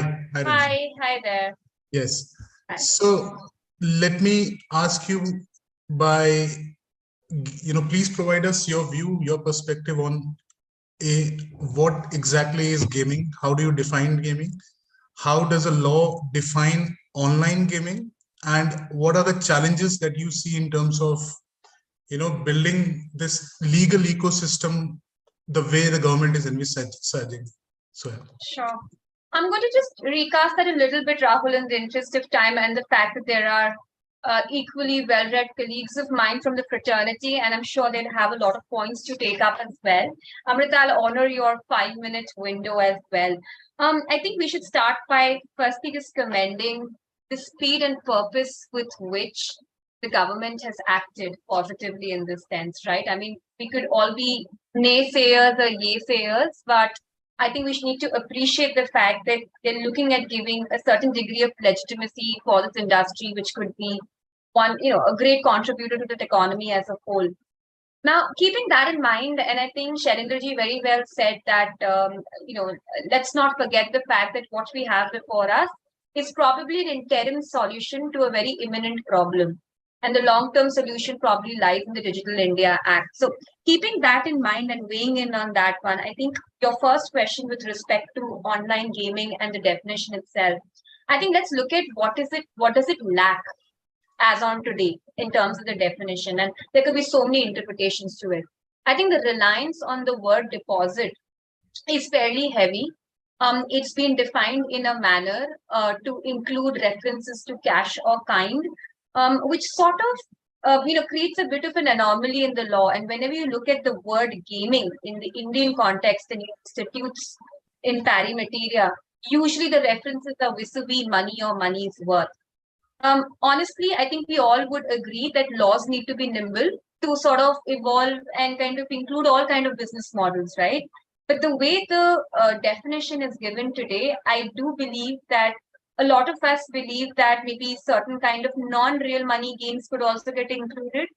At the same time, I feel that a lot of the Web3 versions where you don't essentially have a deposit of any kind of a widget, like an NFT or something in their game ecosystem and the game journey, those kind of game formats might not really get included. So in terms of a law being nimble enough to sort of encompass the current gaming ecosystem, perhaps there are certain 2 or 3 areas that could be included or clarified, beginning with bringing in references to money or money's worth and things like that.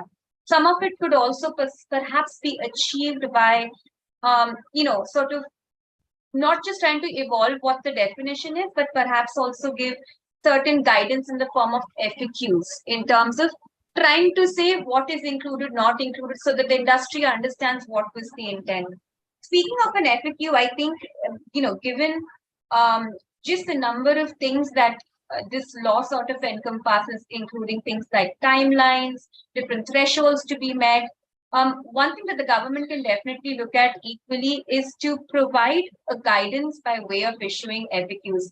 Some of the issues that I can think of that they can cover in that could be, things like guidance on, just a simple example, in terms of formation of the SRB, everything is very subjective without any real criteria being set out. It talks about things like track record. Now, how does the industry really reconstitute itself, right? How does it satisfy what the government's truly looking at? I do believe a lot of this cannot be articulated in the law, but it certainly can, the guidance can be provided by, this kind of an FAQ probably be brought out. Especially on the track record, my suggestion would be reliance on just having track record in terms of existing SROs might not really tick the box. It does become a market entry barrier for more nuanced, specialized SRBs in the future. Therefore, reliance on track record of perhaps the board of directors might be a good way of looking at it, but needn't be articulated in the law. It could be something which could be in the guidance note. On the SRB, since we're there, I think 1 or 2 other things that did catch my attention. One was certainly the composition. Considering the fact that there is a degree of an adjudicatory function that this SRB does need to evolve, what I did find missing was a compulsory presence of somebody from the judiciary as an ex-judiciary or somebody who's lived that journey of sort of understanding the legal principles and evaluating them and applying them, in an adjudicatory function. I would believe that that should be one of the compulsory positions to fulfill for a composition to be very, very fruitful for the objectives being sought to be achieved. I think on the SRB itself, another thing that I found lacking would be that for any kind of a grievance that the company in itself may have from a decision from an SRB, there truly wasn't a mechanism whereby, they could approach maybe the government, or rather the only recourse was to probably go to court, which doesn't really resolve the larger issue that you have in terms of, just the quantum of games you would be looking at. So certainly kind of putting in an added level of a reach from the SRB issues to the government could be one of the solutions to be looked at and to be evaluated. I'll very quickly touch upon some of maybe the one or two other things that I think would be impactful for the industry and round it up with that. I think some of us have spoken about the need for KYC.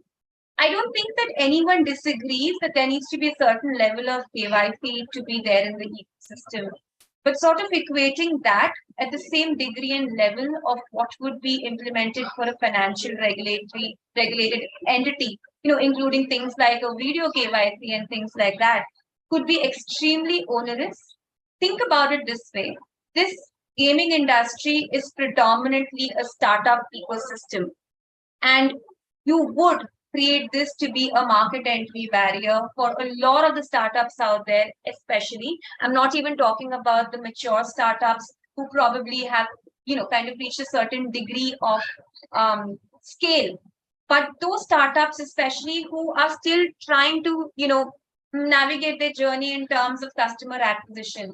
I think every industry person on this panel would probably agree that having such stringent KYC at the time of the onset of a user journey, when you don't even know that you're going to convert that consumer to a real money gaming player, there may not even be any deposits at that juncture, and extremely onerous, interferes with customer experience, and is going to act as a very big market barrier for what you're looking at in Sunrise sector as such. I think equally so, another thing that caught my attention was that while it is under the same intermediary guidelines, you don't have the same sort of a differentiation made between a significant OGI and an OGI as a whole. These different categories of provisions that have been created, like a chief compliance officer, etc., which is for a significant social media intermediary in terms of a parallel. There's no such distinction being made. Now imagine a bootstrapped startup having to comply with something at the onset and the kind of a commercial economic impact it could have.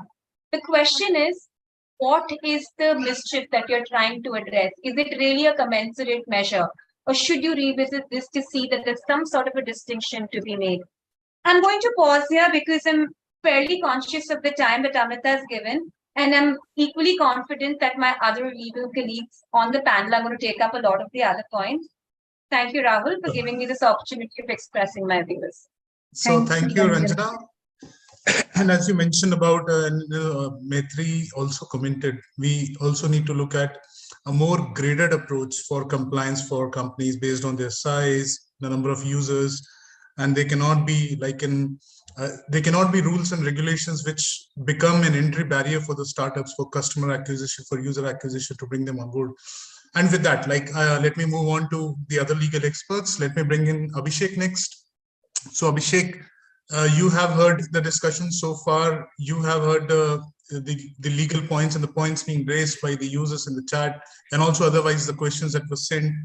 So please share your views with respect to how do you see these rules panning out? And specifically one question we would like to address, which Ranjana briefly touched on, is the concept of Web 3.0. How does it impact the use of virtual assets, cryptos, the NFT ecosystem with the different worlds merging in the gaming ecosystem. So yeah, over to you, Abhishek. Thanks, Rahul, and thanks, Amrita, for inviting me for this panel discussion.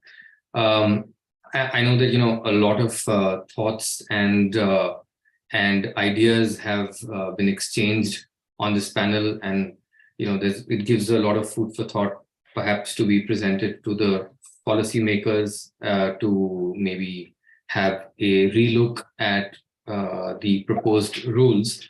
I'd like to start with the positives, certainly. Why has this come about?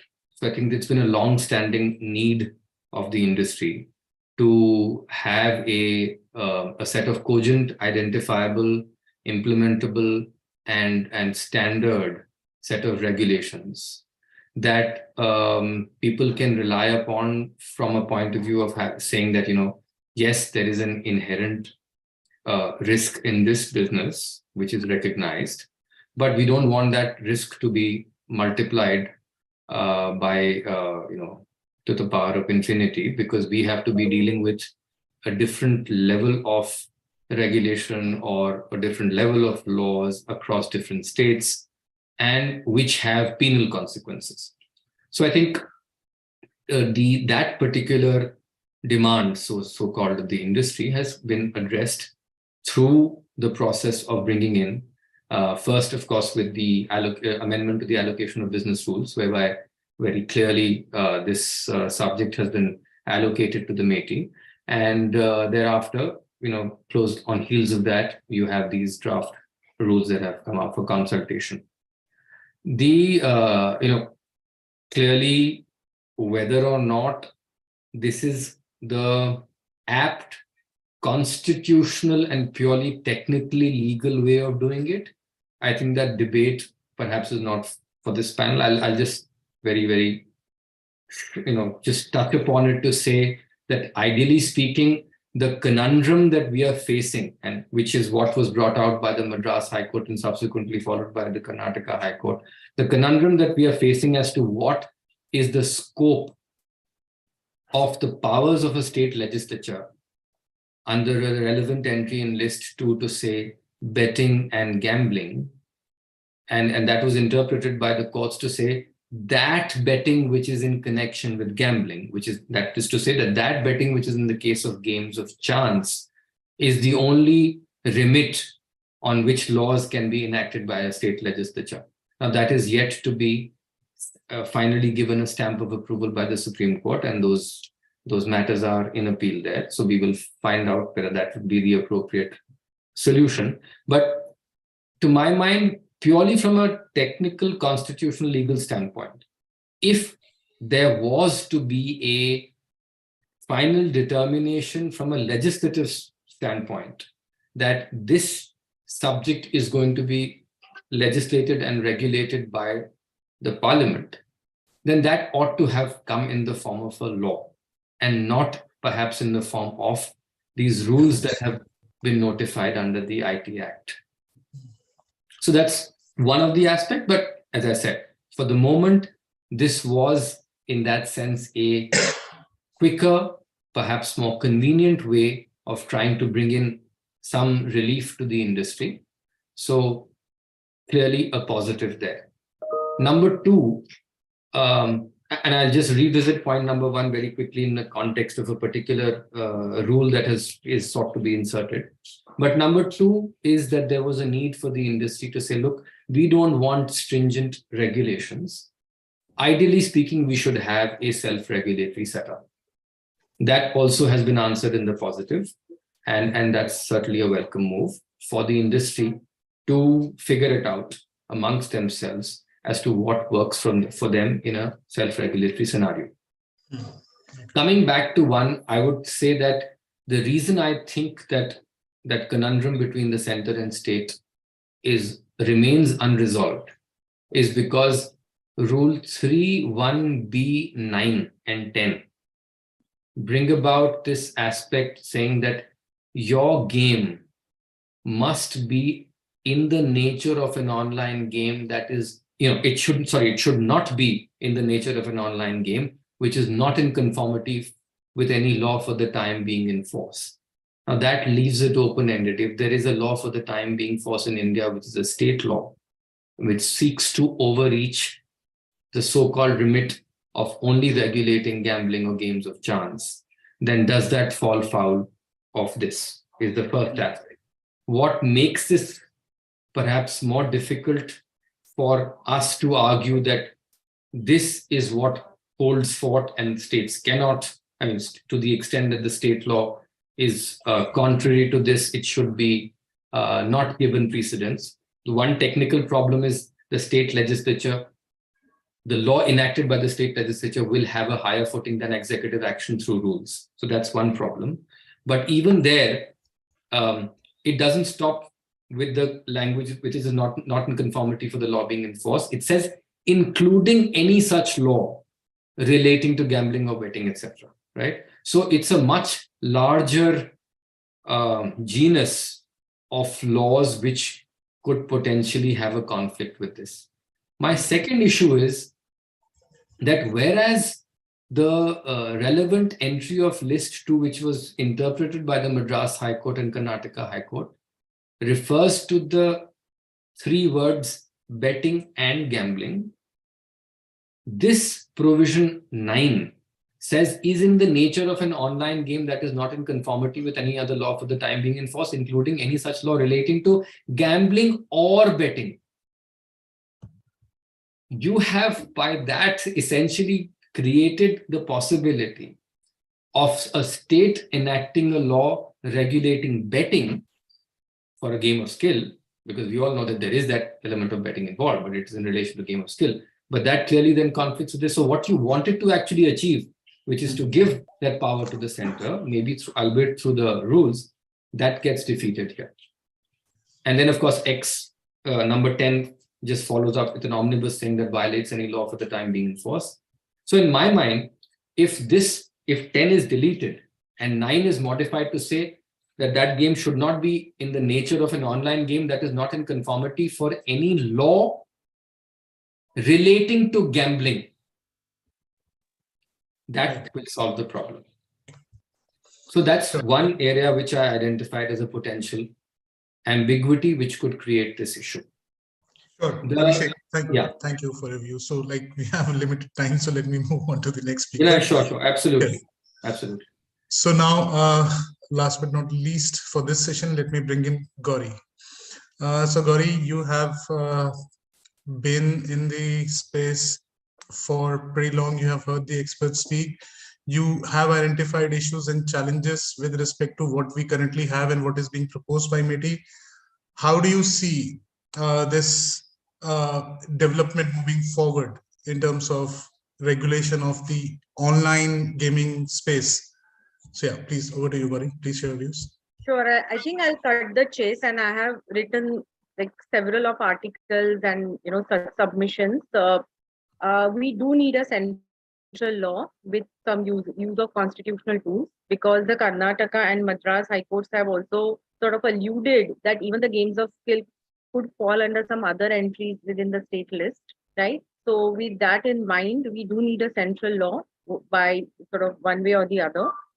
This, as Mr. Shailendra said, is a stopgap arrangement, at least gives some relief to the industry. And the other aspect, of course, which I believe should be sorted out is the 2 ministries that recently got on board under AOBR, which is the Sports Ministry for Esports. The clear distinction between the ambit of, what MeitY will control and what esports, because even in other jurisdictions, I was speaking with some other lawyers. They also said that even in other jurisdictions, this clarity has yet not been established. So it is important for us to even get that clarity.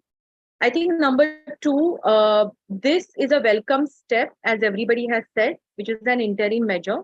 At least gives the industry a chance to prove that they can self-regulate and self-regulate very well. They have been doing that for all these years, which has been applauded, even in in our conversations internationally, right? But this gives at least some kind of statutory, sort of oversight for them to sort of act in a particular way, right? But with the regulations, I do have problems. There have been many spoken, and in our submissions, we'll talk about many, but I'll, because of the time, I'll limit myself to 4 or 5 key. I think this confusion between rule 3, 4, and 4A. 4A says that in addition to 3 and 4, you have to comply with 4A. According to me, the intermediary, and I sort of, I will not get into that whether it is right for the online gaming companies to be called as intermediaries. Many of us will agree that there is some kind of conundrum there as well. But as I said, this is an interim measure, so let's live with that. And as the OTT industry also has done, there were constitutional challenges for the rules under Part 3 as well.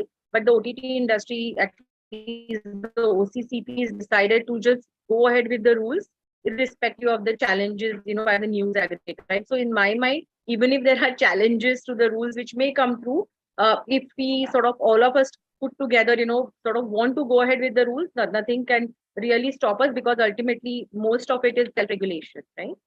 So coming back to the quick 3-4 points, in my mind, the online gaming operators who are really not having features such as chat features that make them intermediaries should not be required to comply with 3 and 4. I'm very clear about it. It is creating confusion. If you want certain of the provisions of 3 and 4 to be also sort of complied with by online operators, please include them in 4 and 4A. But just, by the by, you look at 3 and 4 becomes a problem in my mind. Secondly, so Gauri, just a question here. So yeah, if the gaming companies just act as a publisher and do not become intermediaries by providing those communication features, so do they come under the ambit of these rules? If they provided chat features, they anyway were required to comply with 3 and 4. Right, and if they don't have the chat features? Yeah, but if they don't have any feature which as true intermediaries, right, they were not required to comply with 3 and 4, right? That is my point. So let there be clarity in that regard in the rules. Second is the regular intermediaries, they have to comply with the rule 3 and MA. I think there is some confusion as to what exactly those intermediaries are required to do. In my mind, they are two, intermediaries such as, advertising platforms and all that. They should be simply required to provide a space for advertising, publishing, or whatever for the online gaming operators, and to declare whether they have been registered, not registered, whatever it may be. It is very difficult for online gaming, so intermediaries to keep checking. So today I'm registered, right, as an online, my online game, and online, the intermediary has checked with me under MA, right? And then tomorrow my game gets re-registered. How is the intermediary supposed to know, right? So I think the obligation on intermediaries should be minimal in my mind, right? They should simply have an ability to provide, that verification or whatever it may be. So that's point number 2. Point number 3, KYC has been spoken, but I just wanted to add about, even in PPI, if you see, there is a small PPI, right? There is very, very, very minimal KYC that is required, right? So I think a graded approach similar to what we have seen in PPI should be adopted.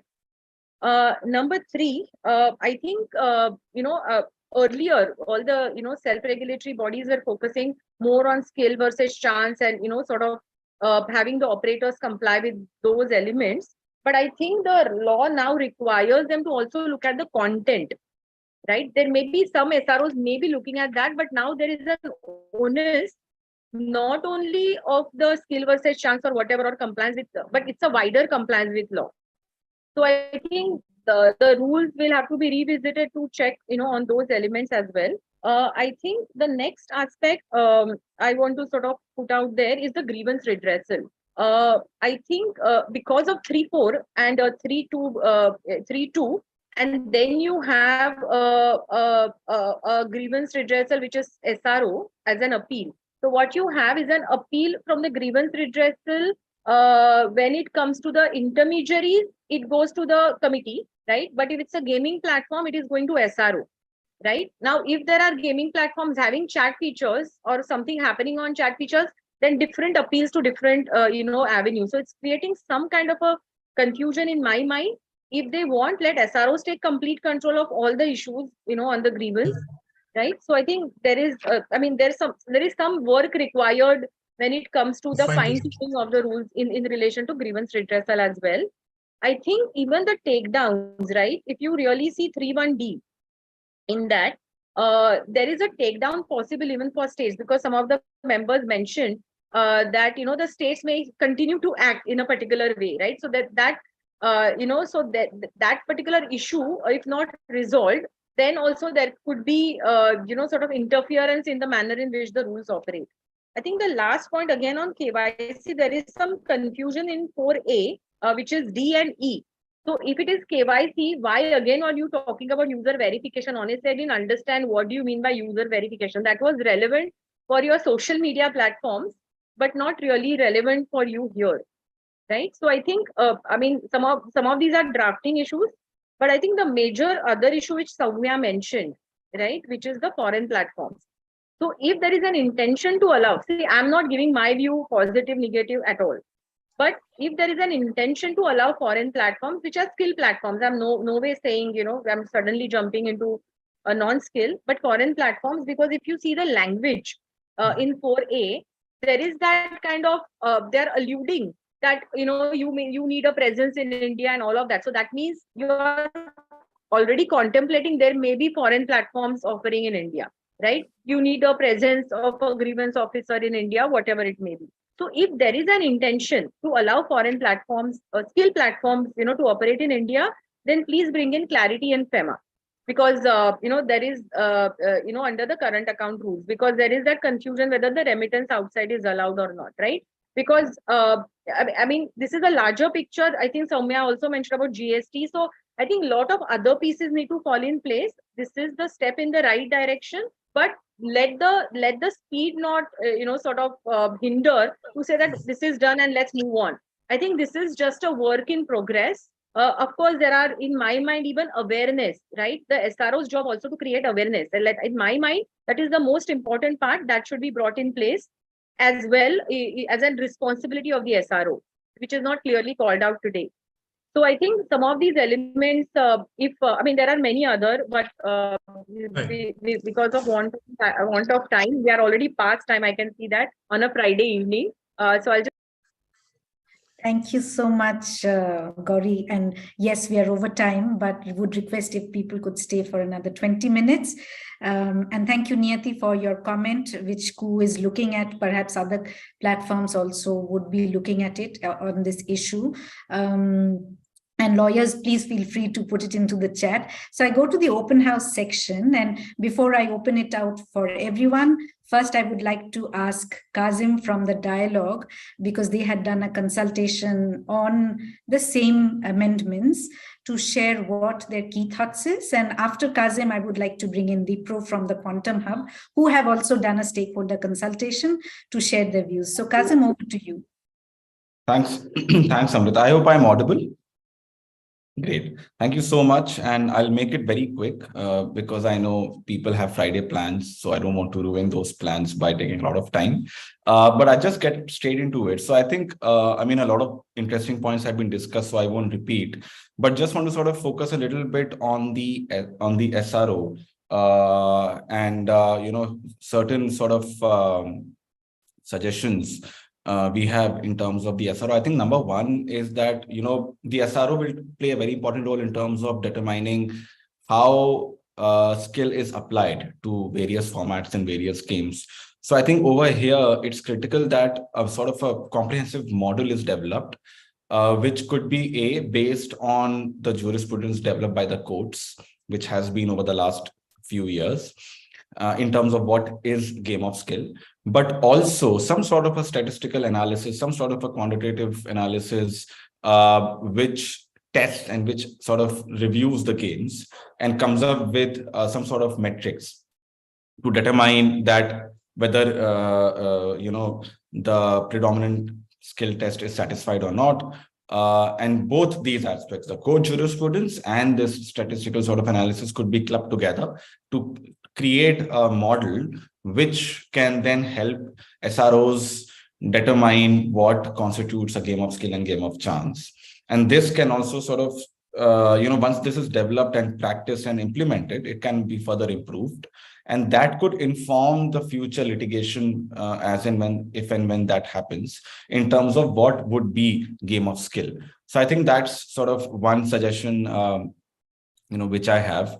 Number two is in terms of standards. I think this is already been discussed, but I think because we'll have multiple SROs, we need some sort of standards and procedures to have certain uniformity in terms of how they implement what is a game of skill, and in terms of their practices. Some sort of code of practices will have to be determined over here. Number three, I think this is something which Mr. Shailendra Singh had also spoken about, that over the SROs, I think another layer may be introduced, could be introduced, and we can look at a government-led structure, like a 3-tier structure beyond the SROs to be introduced, because I think that will also make sure that whatever complaints are coming will then go to that committee, which could be a government-led body, and which could be similar to, I think, what we have in part 3. And also, I think this has been spoken before, but a retired High Court or a Supreme Court judge, I think would be very critical when it comes to the SROs. I think on the SROs, I think this is what I have. KYC, very quickly, it should be done at the time of withdrawal, right? Because I think a lot has been spoken about how onerous it would be to have a level of KYC, which RBI dictates the procedures in the financial sector. I think number two, a lot has been discussed, and it was discussed yesterday also, that KYC as a practice itself is not very foolproof, right? So when we look at KYC, we need to make sure that it's not onerous on the platforms. It's another time of withdrawal, which makes it faster and easier to sort of execute as well. So that's another point. I think there's one critical sort of drafting change which can happen is with respect to the grievance redressal timeline. So it's mentioned 24 hours, while in part, I think rule 3 it says 72 hours. So I think that particular clause can be deleted, because I think it should be uniform for gaming intermediaries and other intermediaries. So I think 72 hours could be sort of looked at. Then, of course, I think when it comes to, what do we mean by deposit? What is kind? I think here what we can look at is something like which is of worth of money, or worth of money, or something like that. It could be a drafting change which the government can look into, because defining kind is difficult. It could also mean tokens. So I think there is some sort of ambiguity over there, which I think we need the government to sort of look into. Then I think on just in terms of the implementation, we'll have to also revisit. I don't know if 3 months would be enough. I think in the consultation also we've discussed that more time may be required. So I think that implementation timeline also may be re-looked at this stage. And I think what we also need is adequate time for the companies to verify the users, which will be also critical. So these are sort of very quick points, but happy to discuss more and share more thoughts on this. Sure, thanks, Kazim. So, Kazim, like you... No more questions for Kazim now, Rahul. No more questions. I'm just leading into the next speaker. Yeah. Because everybody talked about, the norms for setting of standards by the SROs, or the SRBs rather. And there is this fear that since it is going to be driven by members and it's going to be very heavy, driven by large players, and then if the norms are set, so would it lead to cartelization of developing those SRB standards? And this was also, I think, raised in one of the discussion by the Quantum Hub. So, Dipro, over to you. Please share your general views and also specifically this. Yeah, sure. So, and of course, I agree with Kazim and most of the other panelists in that it is a positive step forward, and there's some amount of regulation, etc. What I did want to talk about right now, though, is a question I had, which hasn't been. I've been for these conferences the last 3-4 days, and most of my questions have been answered. I had a question with respect to 3.1 MA, where it seems to build out intermediaries which are not online gaming intermediaries and have certain compliances for them. These are intermediaries hosting, publishing, advertising online games as per the provision. But separately, of course, the online gaming intermediaries definition says entities which offers one or more online game. So I was just wondering that in both of these definitions, any intermediary which is hosting, publishing, and advertising an online game is also really offering it.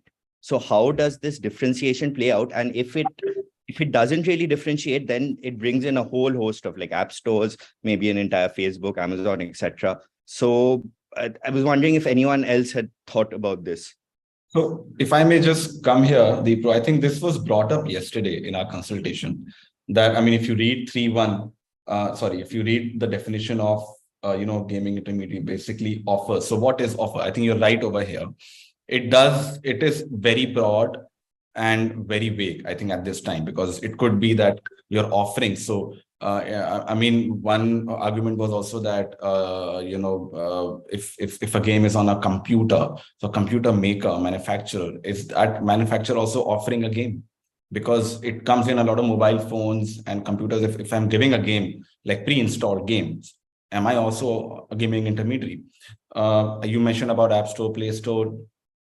And then, the question around how do we differentiate between offer on an app store or a Play Store versus an intermediary where the game is actually being played? So I think certain carves out are required for this particular definition. I'm definitely convinced that more discussion needs to happen, because at this stage, it's not clear, it's too broad, and there needs to be some sort of narrower definition for this.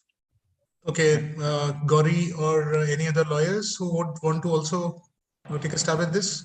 Yeah, so I don't think the intention really here was to cover,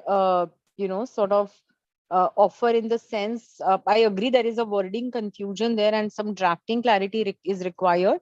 But I don't think there is an intention to cover the real intermediaries on whose platforms game may be offered or advertised, for them to be complying with everything. And that is why I mentioned, if you see what I mentioned, that their obligation should be very minimal.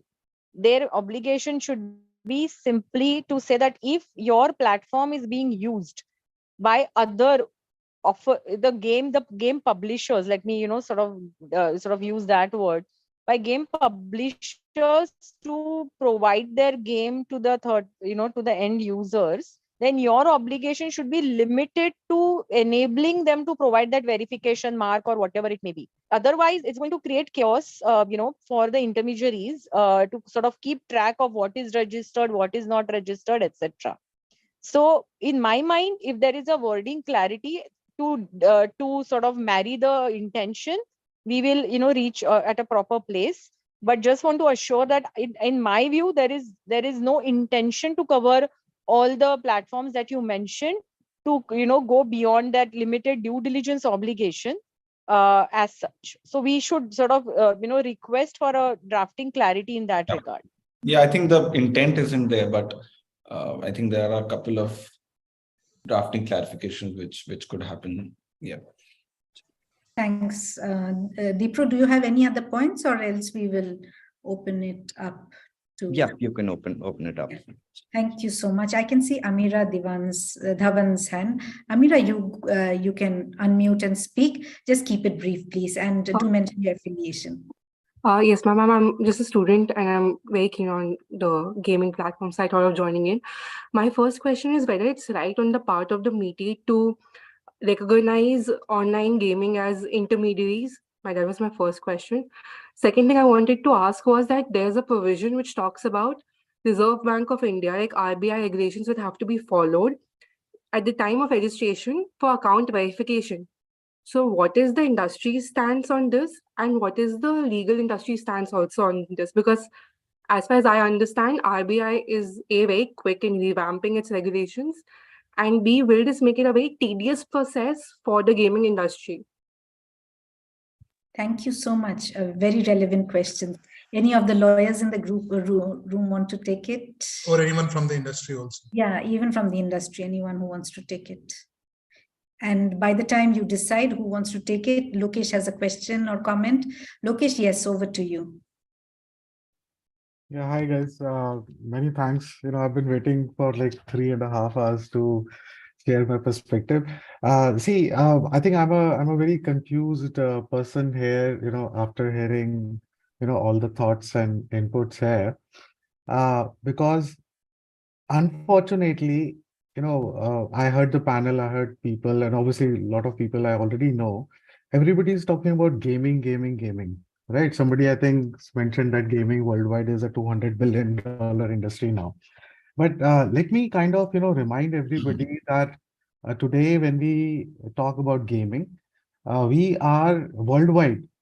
So worldwide, the $200 billion industry does not include the so-called real money gaming apps of India. When let's say if I talk about, how big is the gaming market in US, so they will come up and say, okay, so we have, let's say, Activision, Riot, Microsoft, and they'll combine the revenues of all these video game developers, and they'll say, okay, so US gaming market is this much. And so that is how worldwide that 200 billion, it looks very catchy or a clickbait for our Indian media, people talking about 200 billion worldwide and this thing. And please let me inform everybody that this $200 billion industry is the video game industry. And this worldwide video game industry does not include games like Teen Patti, Rummy, Fantasy, and my request here is that obviously we shared our perspective with Rajiv ji on the meeting which we had held on 11th, that the definition, when we say online gaming, so the dictionary meaning and the meaning of online gaming worldwide means that you play a video game on an electronic device using internet. That's it. In our proposed current amendments, the so-called the India definition of online gaming, we have included that you play an online game by deposit, by putting money with the expectation of money in kind and all those things. So we as a video gamer, I am a video gamer, right? So, I'm very much confused, and not only me, but the so-called that 400 million gamers in India. We are equally confused that what does this mean? Because the definition, अगर हम किताब पढ़ते हैं या दुनिया की बात करते हैं, वहाँ ऑनलाइन गेमिंग तो ये बोली जाती है, एंड उसके चक्कर में प्रॉब्लम क्या हो रही है? मेरी बड़ी हम्बल रिक्वेस्ट है सब लोगों से, whether that's lawyers and everybody, कि there was a mistake which, or there's a legacy which we are carrying on through our Public Gambling Act 1867 or 57, right? Please, just I'm not a lawyer, please correct the year and this thing. So वहां पे एक शब्द लिखा हुआ है gaming houses, and that obviously उस समय तो किसी ने सोचा नहीं था कि इंटरनेट होगा, computers आएंगे and everything. But now, since we have computers and everything, everybody has started saying that, okay, so this is gaming. And, so you're playing casino, Teen Patti, Rummy, pokers and whatever. So now this Lokesh, so sorry, if you could limit your intervention because yeah, we're running. Sure.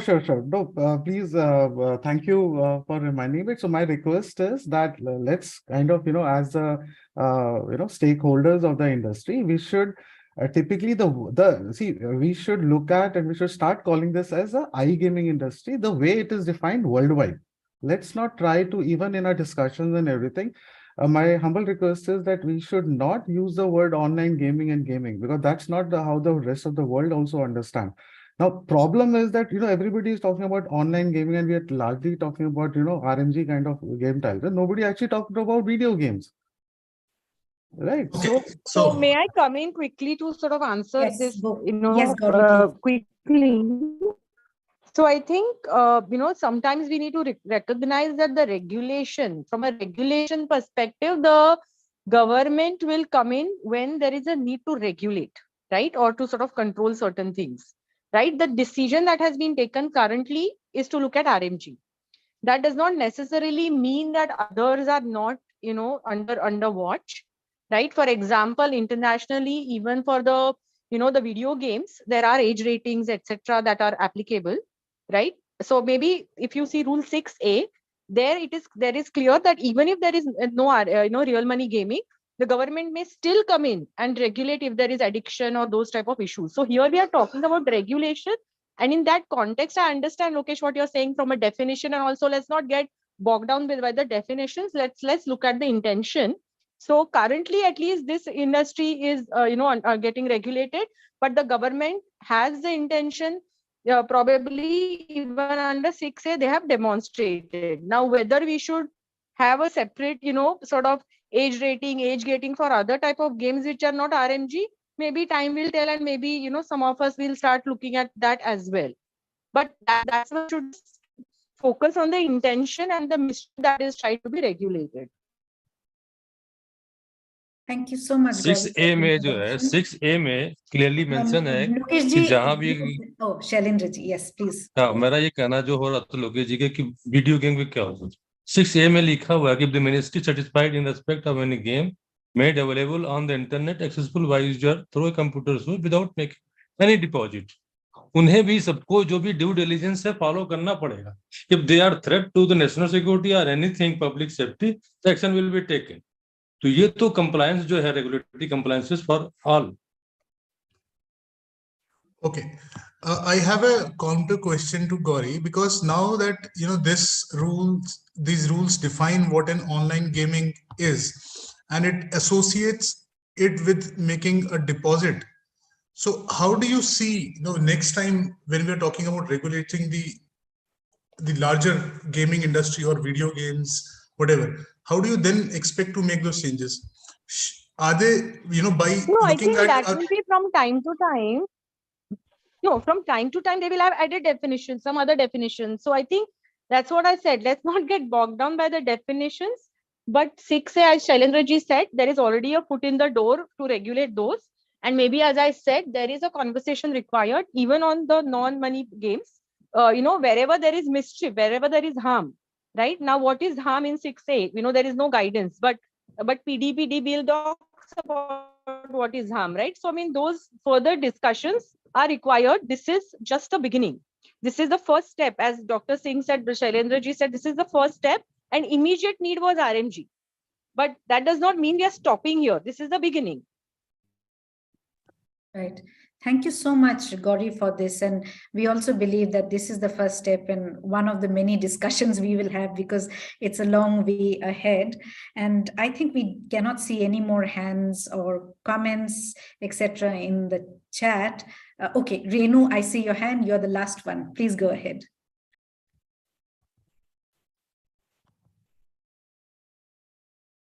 Renu, you have to unmute yourself. Yes. Yeah, I just want to quickly add one point with the caveat that I consult to the industry. So my point of view may be accordingly. So I'm very pro industry.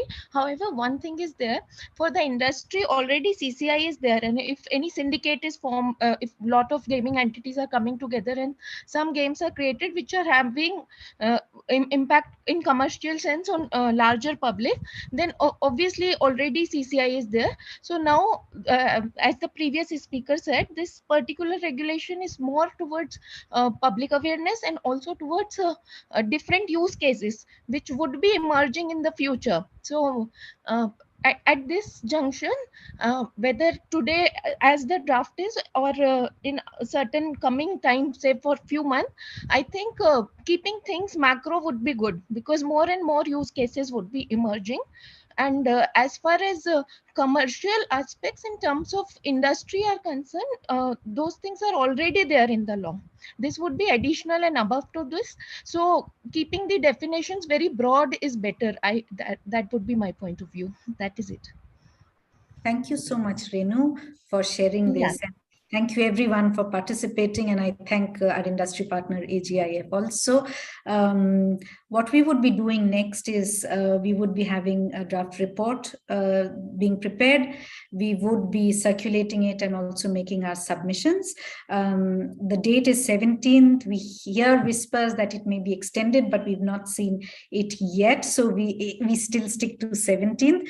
But thank you so much everyone for participating and joining. In case you have any other points which you want to share with us, you can put it on a mail to me and Rahul. We will try to, perhaps by tomorrow, so that in case we want to incorporate something else you missed, we would try to do that. So Rahul, anything else you want to say? And obviously this is one of the conversations. We'll have more such conversations because this industry is evolving and we'll have more things to come. So thank you from my end, and Rahul, if you want to add anything. just some closing thoughts, Seth. Thank you. This has been a very wonderful discussion. Thank you, expert speakers and panelists, for joining us and sharing your views. Thank you, AIGF, for supporting the discussions. A lot of issues that we still see need clarification. We will definitely ask them through our report in form of consultation process to get those things clarified, have more consultation views with experts to form a better suited regulatory model. And in terms of what industry needs to do in terms of building its practices for compliance is, get its act together, find out ways, as Shailendra said, for building trust with the government so that, this model can actually work. And if the SRO model can actually work, the later law, the larger law, might not be as stringent as would have been in the first place, which we do not see. So, so thank you everyone for joining us. Thank you for sharing your views, your questions, and good night. Have a good Friday.